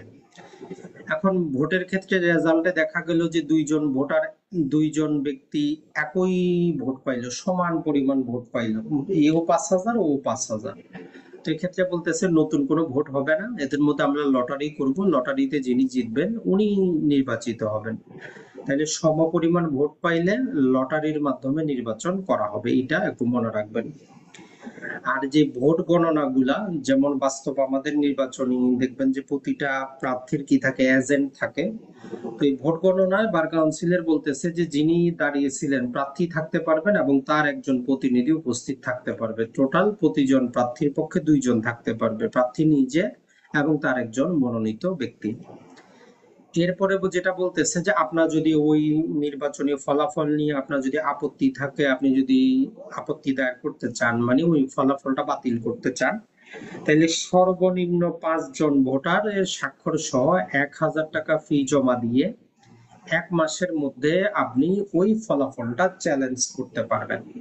তাহলে 5 জন ভোটারের স্বাক্ষর, 1,000 টাকা ফি, 1 মাসের মধ্যে ওই নির্বাচন বাতিল বা চ্যালেঞ্জ করে আপনি নির্বাচনী ট্রাইব্যুনালে মামলা দায়ের করতে পারবেন। এখন এই নির্বাচনী ট্রাইব্যুনাল কয় সদস্যের? তো 22 বলতেছে যে 3 সদস্যের নির্বাচনী ট্রাইব্যুনাল হবে, এতটুকুই যথেষ্ট। তাহলে কেউ যখন নির্বাচন করে হেরে যাবে বা কোনো আপত্তি থাকবে, তাইলে উনি 5 জন ভোটারের স্বাক্ষর সহ 1,000 টাকা ফি জমা করে উনি কি করবেন, 1 মাসের মধ্যে আবেদনটা করতে পারবেন। আর ওই নির্বাচনী ট্রাইব্যুনাল হবে 3 সদস্য বিশিষ্ট। এরপরে যদি আসি আমরা 27 নম্বর বলতেছে, যদি দেখা যায় যে কোনো কারণবশত নির্বাচনী ট্রাইব্যুনাল নির্বাচনটা বাতিল করে দিল, ঠিক আছে অনিয়ম হয়েছে আমরা বাতিল করলাম, তাহলে কন্ডিশন হচ্ছে বাতিলের 10 দিনের মধ্যে আবার নতুন করে বা কি করবে তারা গেজেট প্রকাশ করবে নতুন নির্বাচনের। এই সময়সীমাটা গুরুত্বপূর্ণ, যে নির্বাচন যদি বাতিল হয় তাহলে কত দিনের মধ্যে নতুন নির্বাচনের গেজেট করতে হবে। তো কন্ডিশন হচ্ছে কমপক্ষে 10 দিনের মধ্যে কি করতে হবে, নতুন কবে ভোট হবে এই রিলেটেড জিনিসগুলা প্রকাশ করতে হবে। এরপরে যদি আমরা চলে যাই সভা রিলেটেড, বিভিন্ন প্রকার যে বার কাউন্সিলের চেয়ারম্যান এবং ভাইস চেয়ারম্যান নির্বাচিত হবেন, সভা হবে, এই রিলেটেড কয়েকটা কথাবার্তা আসে। 28 নম্বর বিধি বলে যে প্রথম সভাটা সচিব আহ্বান করবেন। তাহলে বার কাউন্সিলের সদস্য নির্বাচিত হওয়ার পরে প্রথম সভা সচিব আহ্বান করবেন। এর বাইরে যত সভা আছে ওগুলা সভাপতি অথবা সভাপতি কি করবেন, ওগুলার আহ্বানটা করবেন। তবে নির্বাচনের প্রথম থেকে যখন তারা নির্বাচিত হইলেন, মেয়াদ যেদিন থেকে শুরু হইল 1 জুলাই থেকে, 1 মাসের মধ্যেই প্রথম সভা করতে হবে। এর পিছনে মূল কারণটা হচ্ছে প্রথম সভায় আমরা ভাইস চেয়ারম্যান নির্বাচিত করব, এই জন্য। তো পরীক্ষায় মাঝে মধ্যে এটাই আসে যে কতদিনের মধ্যে নির্বাচনের বা মেয়াদ শুরু হওয়ার কতদিনের মধ্যে করতে হবে, 1 মাসের মধ্যে প্রথম সভাটা আহ্বান করতে হবে। আরেকটা স্পেশাল কন্ডিশন হচ্ছে যে বিশেষ কারণে যদি ওই যে আমাদের 15 জন সদস্যের মধ্যে 5 জন সদস্য যদি লিখিত আকারে আবেদন করেন যে এই বিষয়ে একটা সভা আহ্বান করা হোক, তাহলে সভাপতি বাধ্য থাকবেন সভা আহ্বান করতে। অনেক ক্ষেত্রে দেখবেন যে নানা প্রকার গুরুত্বপূর্ণ ঘটনা ঘটে, তো এরকম ক্ষেত্রে যদি 5 জন সদস্য লিখিত আকারে আহ্বান করেন, তাইলে যিনি চেয়ারম্যান অথবা ভাইস চেয়ারম্যান আছেন উনি আইনগতভাবে বাধ্য থাকবেন যে 1 সপ্তাহের মধ্যে কি করবেন, উনি একটা সভা আহ্বান করতে উনি বাধ্য থাকবেন। তো এই সদস্য সংখ্যাটা গুরুত্বপূর্ণ, যে কতজন সদস্যের লিখিত আবেদনে বার কাউন্সিলের সভাপতি বাধ্য হন সভা আহ্বান করতে। 5 জন সদস্যের লিখিত আহ্বানে। এরপরে যদি আমরা দেখি সেটা হচ্ছে যে এই যে বার কাউন্সিলের সভাগুলা হবে, এটা কি হঠাৎ করে হবে না তাদের সবাইকে জানিয়ে করতে হবে? তো বলতেছে যে না, আপনি হঠাৎ করে করতে পারবেন না। যে কোনো বিষয় যদি সভা আহ্বান করতে হয় অ্যাটলিস্ট 8 দিন পূর্বে, যদি বার কাউন্সিলের সভা হয় 8 দিন পূর্বে, আর বার কাউন্সিলের যে বিভিন্ন কমিটি আছে ওই কমিটির সভা হইলে 3 দিন পূর্বে তাদেরকে নোটিশ দিবেন যে এই বিষয়ে সভা অনুষ্ঠিত হবে। তাহলে 8 দিন আর 3 দিন, এই শব্দটা একটু মনে রাখবেন। এখন আসি আমাদের জাতীয় সংসদে, হয়তো আপনি দেখেছেন যে কোরাম সংখ্যা হয় না। এই যে হাসিনার আমলে দেখতেন যে জাতীয় সংসদে যারা সংসদ সদস্য তারাই উপস্থিত থাকতো না, কারণ কোরাম পূরণ হইতো না। কোরাম মানে হচ্ছে একটা সভায় নির্দিষ্ট সংখ্যক যদি ব্যক্তি উপস্থিত না থাকে ওই সভাটা সভা হিসেবে গণ্য হয় না। মানে এরকম সভা হইছে তাদের আইনগতভাবে এটার কোনো, ওই সমিতি বা ওই সভা যদি কোনো সিদ্ধান্ত নেয় তার কোনো আইনগত ভিত্তি নাই। এখন ধরেন যে বার কাউন্সিলের 15 জন সদস্য, এখন মিটিং এ যদি 4 জন উপস্থিত থাকে এরা কোনো সিদ্ধান্তই নিতে পারবে না, কারণ কোরাম সংখ্যা পূরণ হয় নাই। কোরাম সর্বনিম্ন বার কাউন্সিল হইলে 5 জন সদস্য উপস্থিত থাকতে হবে। যদি 5 জন না থাকে তারা কোনো সিদ্ধান্ত নিতে পারবে না, এই সিদ্ধান্ত আইনগত ভিত্তি নেই। আর যদি কমিটি হয়, যে বিভিন্ন কমিটি আমরা দেখলাম 5 জন 9 জনের কমিটি, এই কমিটির মোট সদস্যের 1/3 উপস্থিত থাকতে হবে। যদি না থাকে ওই কমিটি কোনো সিদ্ধান্ত নিতে পারবে না। তো এটাই হচ্ছে কোরাম সংখ্যা। পরীক্ষায় আপনার এটা আসতে পারে, মনে রাখবেন বার কাউন্সিলের কোরাম সংখ্যা সর্বনিম্ন 5 জন, আর কমিটি হইলে 1/3।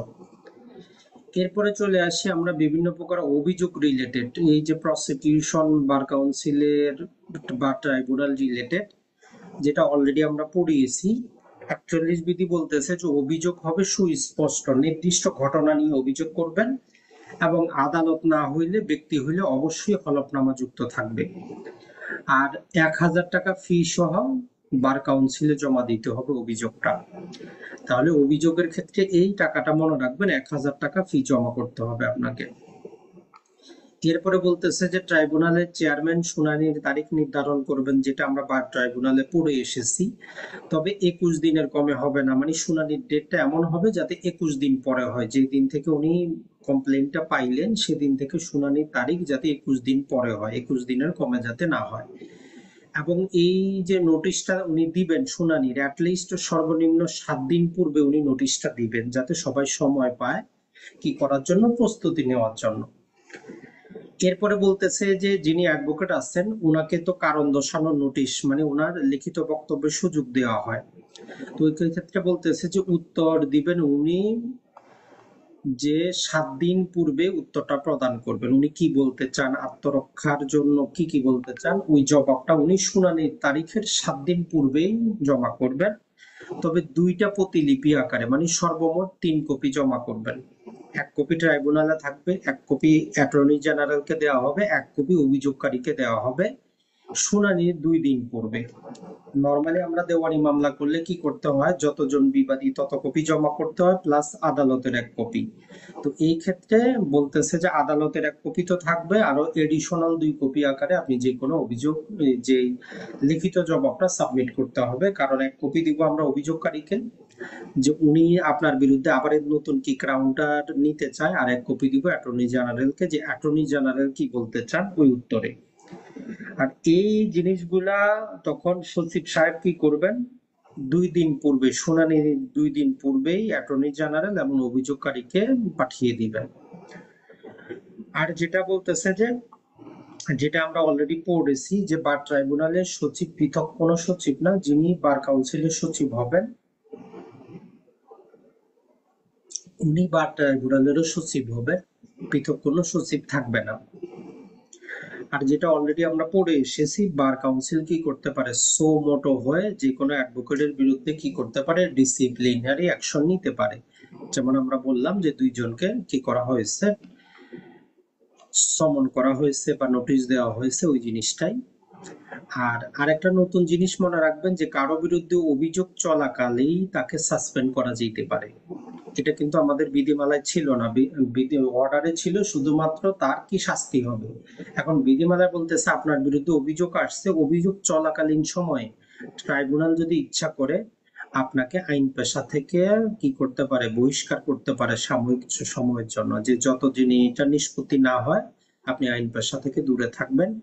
বিধিমালা আমাদের এরকমও ক্ষমতা দেওয়া আছে। এরপরে যদি আমরা দেখি গুরুত্বপূর্ণ আমাদের 52 এবং 55 যে দুটা আছে, তো এটা আমরা অলরেডি পড়ে ফেলেছি, পৃথক করে পড়ার কিছুই নেই। যে প্রথম সভায় কি হবে, ভাইস চেয়ারম্যান নির্বাচন করব আমরা 14 জন থেকে।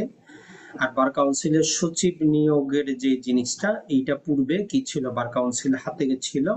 2012 সালে সরকার কি করে, আইনের মধ্যে সংশোধনী এনে এই ক্ষমতাটা সরকারের হাতে নিয়ে যায়।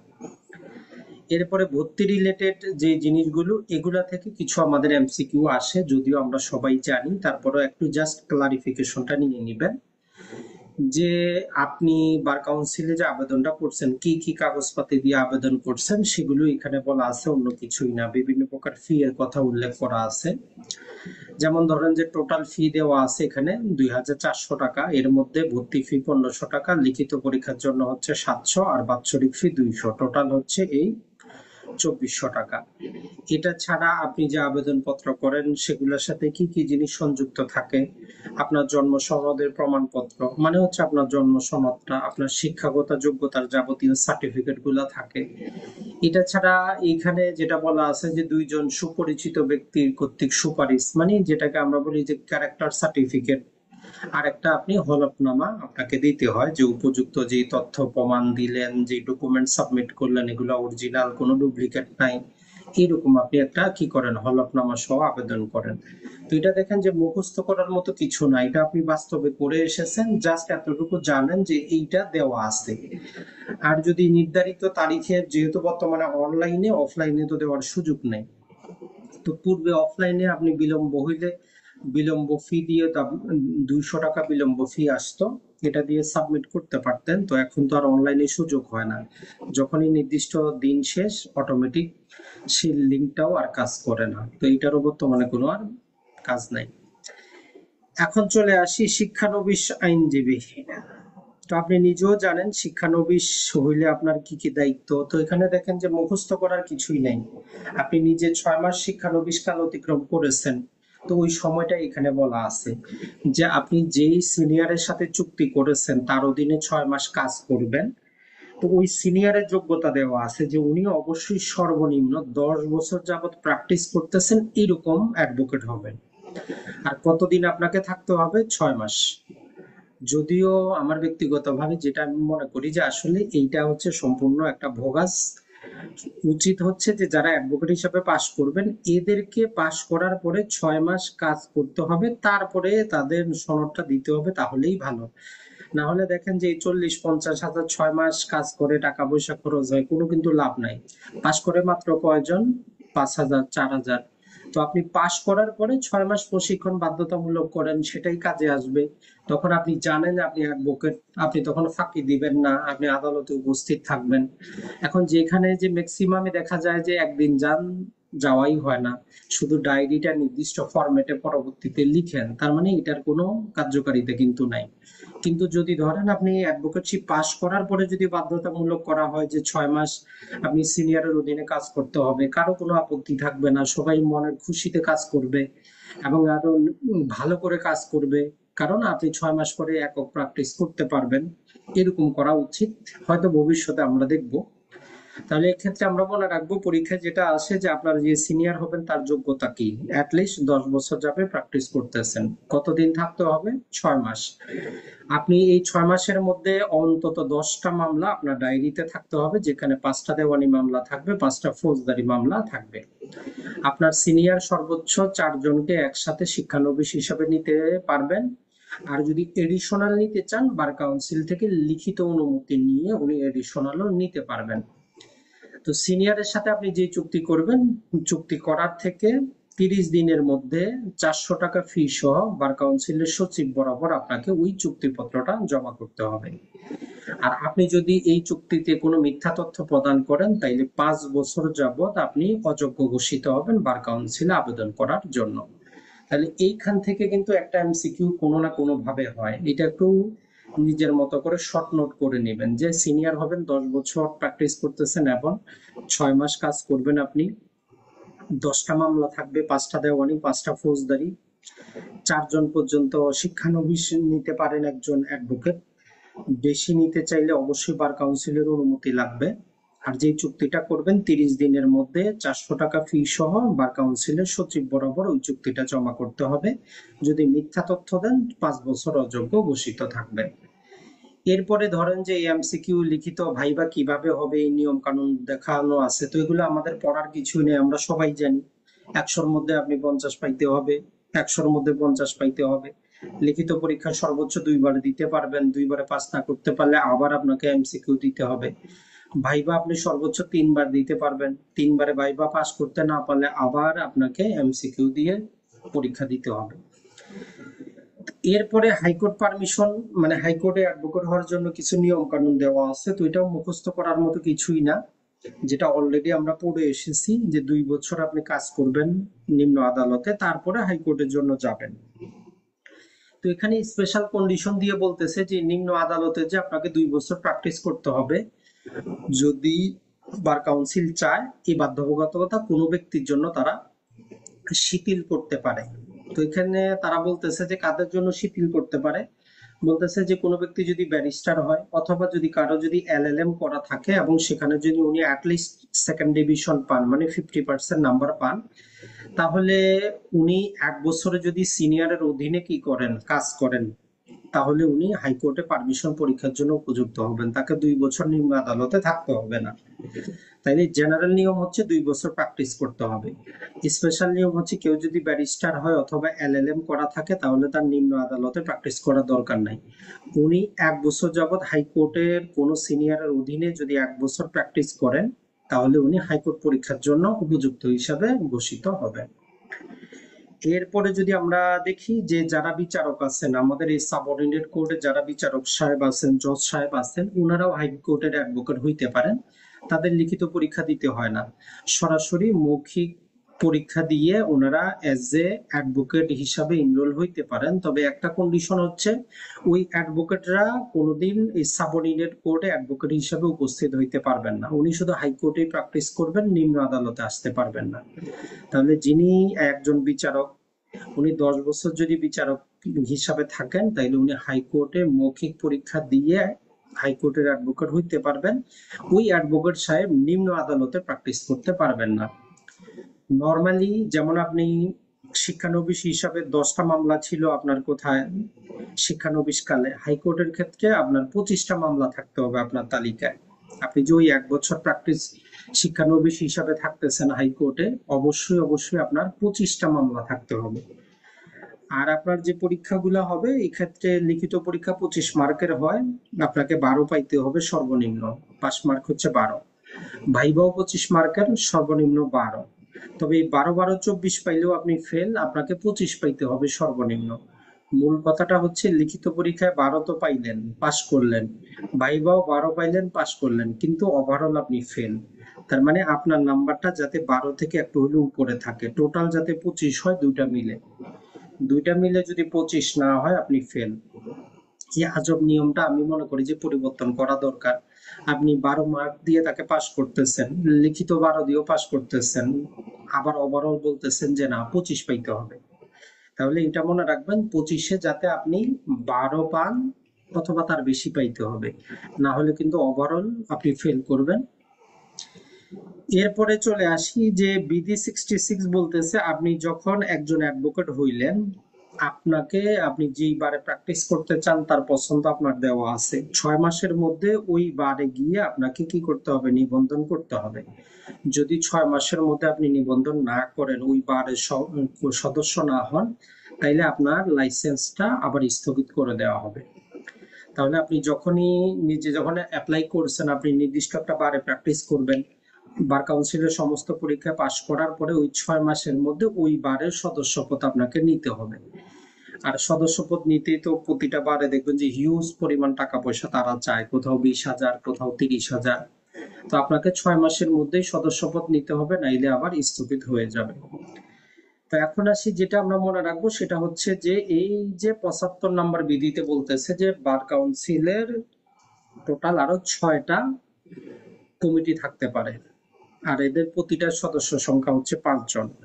তো এই নামগুলো ইংরেজিটাই মনে রাখা যথেষ্ট, আমাদের বাংলাতে মনে রাখলে আপনার কনফিউজিং হবে। তো 1 নম্বরে বলতেছে যে ল রিফর্ম কমিটি, মানে আইন সংস্কার কমিটি, এর সদস্য সংখ্যাও 5 জন। 2 নম্বরে বলতেছে যে human right and legal aid committee, এদের সদস্য সংখ্যাও 5 জন।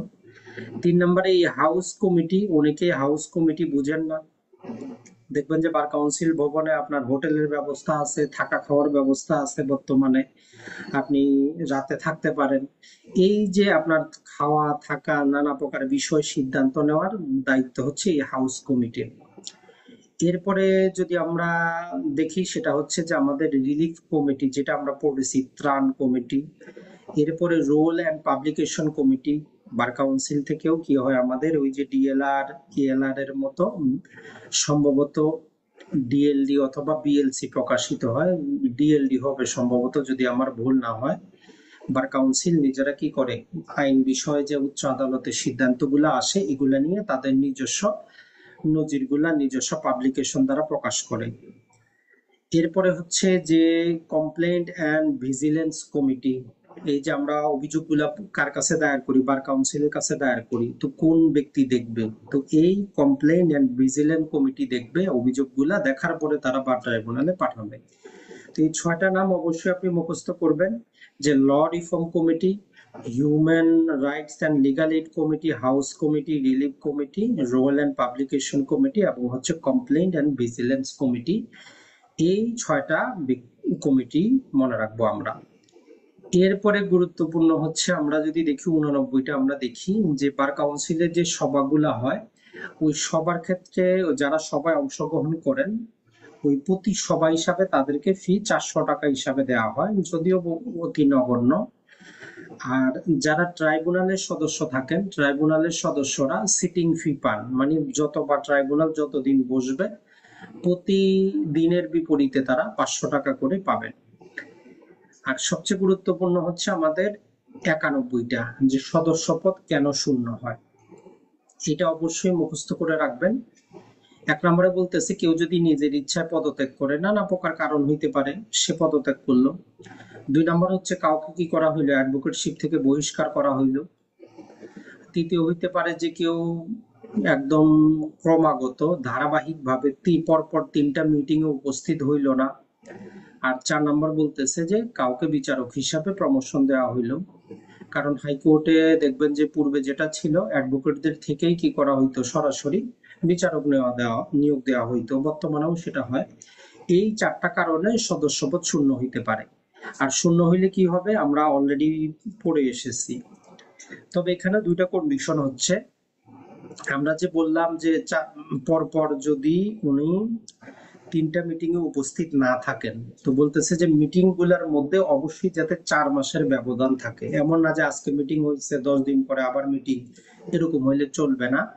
যাতে মিটিং গুলার মধ্যে ব্যবধান 4 মাস থাকে। আর এই 4 মাসের মধ্যবর্তী সময় টোটাল আমরা তাহলে যদি 3টা মিটিং হয় 4 মাসের ব্যবধান, তাহলে 3 4 12 মাস দেখতেছি। তার মানে দীর্ঘদিন যদি অনুপস্থিত থাকে তবেই বাতিল হবে। আর কাউকে যে অপসারণ কথাটা আমরা বললাম, তো অপসারণটা যদি 1 বছরের বেশি না হয় তাইলে তার সদস্যপদ খারিজ হবে না। এক শব্দ এটা আমরা মনে রাখতে পারি যে কাউকে অপসারণ করা হয়েছে 1 মাসের জন্য, তাইলে খারিজ হবে না, কোনো সমস্যা নেই। অ্যাটলিস্ট 1 বছরের বেশি যাতে হয়, তখনই তার সদস্যপদটা খারিজ হবে। অথবা আরেকটা কন্ডিশন দেওয়া আছে যে যেমন ধরেন যে বার কাউন্সিলের যদি আমরা বলি, বার কাউন্সিলের হয়তো 2 বছর 6 মাস তার মেয়াদ হইল, মেয়াদ চলে গেছে, বাকি 6 মাস আছে, 6 মাস পরে নির্বাচন হবে। এখন দেখা গেল তাকে সেখান থেকে কি করা হয়েছে, 7 মাসের জন্য বহিষ্কার করা হয়েছে। তো তখন আবার তার সদস্যপদ খালি হয়ে যাবে, কারণ এই যতদিন বাকি আছে এই বেচারা তো আর আসতে পারবে না। তো এই জন্য 2টা কন্ডিশন, একটা হচ্ছে 1 বছরের বেশি হইতে হবে, অথবা আমরা দেখবো যে বার কাউন্সিলের বাকি যতদিন মেয়াদ আছে এই মেয়াদের চাইতে বেশি যদি বহিষ্কার করা হয় তাইলেও তার সদস্যপদটা খারিজ হবে। কারণ বার কাউন্সিলের মেয়াদ চলে যাবে, তার বহিষ্কারের মেয়াদ বাকি থাকবে, তো উনি তো কোনো কাজে আসবেন না। তো এই জন্য আমরা তাকে বাদ দিয়ে নতুন সদস্য নিব। তো এই জন্য বলতেছে যে 1 নম্বর কন্ডিশন 1 বছরের বেশি হবে। 2 নম্বর এমনও হইতে পারে যে অবশিষ্ট মেয়াদের চাইতে তার শাস্তিটা বেশি হইতে পারে। যেমন বার কাউন্সিলের মেয়াদ আছে আর 3 মাস, সে শাস্তি পাইছে 4 মাস, তাহলেও শাস্তির যখন বার কাউন্সিলের মেয়াদ শেষ হয়ে যাবে তারপরেও আরো 1 মাস শাস্তি থাকবে। তো এরকম ক্ষেত্রে তারা দিয়ে কোনো কাজ নাই, বার কাউন্সিলের কোনো লাভ হবে না। ওই জন্য বলতেছে যে তার সদস্যপদ আমরা শূন্য হিসাবে ধরে নিব। তাহলে এইখান থেকে 91 নম্বর বিধিটা আপনি পড়বেন, একদম মুখস্থ করে নেবেন এই 4টা কারণ। আর এই 75-এর মধ্যে আমাদের যে 6টা কমিটি, এই 6টা কমিটি একদম আমরা মুখস্থ করে নিব। আর পাশাপাশি এখানে আর অতটা আমাদের পরীক্ষার মধ্যে কিছুই নেই, সেটা হচ্ছে যে ওই শিক্ষানবিশ রিলেটেড যে ঘটনাগুলোর কথা বললাম আমরা, এগুলা গুরুত্বপূর্ণ। এখান থেকে প্রতিবারই কি থাকে, এমসিকিউটা থাকে। তো আশা করি যদি আপনি জাস্ট 2 ঘন্টা সময় দেন বাংলাদেশ বার কাউন্সিল ওয়ার্ডার এবং রুলস এর উপর, এমন কোনো প্রশ্ন নাই যে যেটা আপনি অ্যান্সার করতে পারবেন না, অতটা কঠিন কিছু না। বাকি অন্যান্য যে জিনিসগুলো আছে, আরো যে বিধিগুলো আছে, ওগুলা কোনো কাজের না, ওগুলা না পড়লেও আপনার চলবে। তো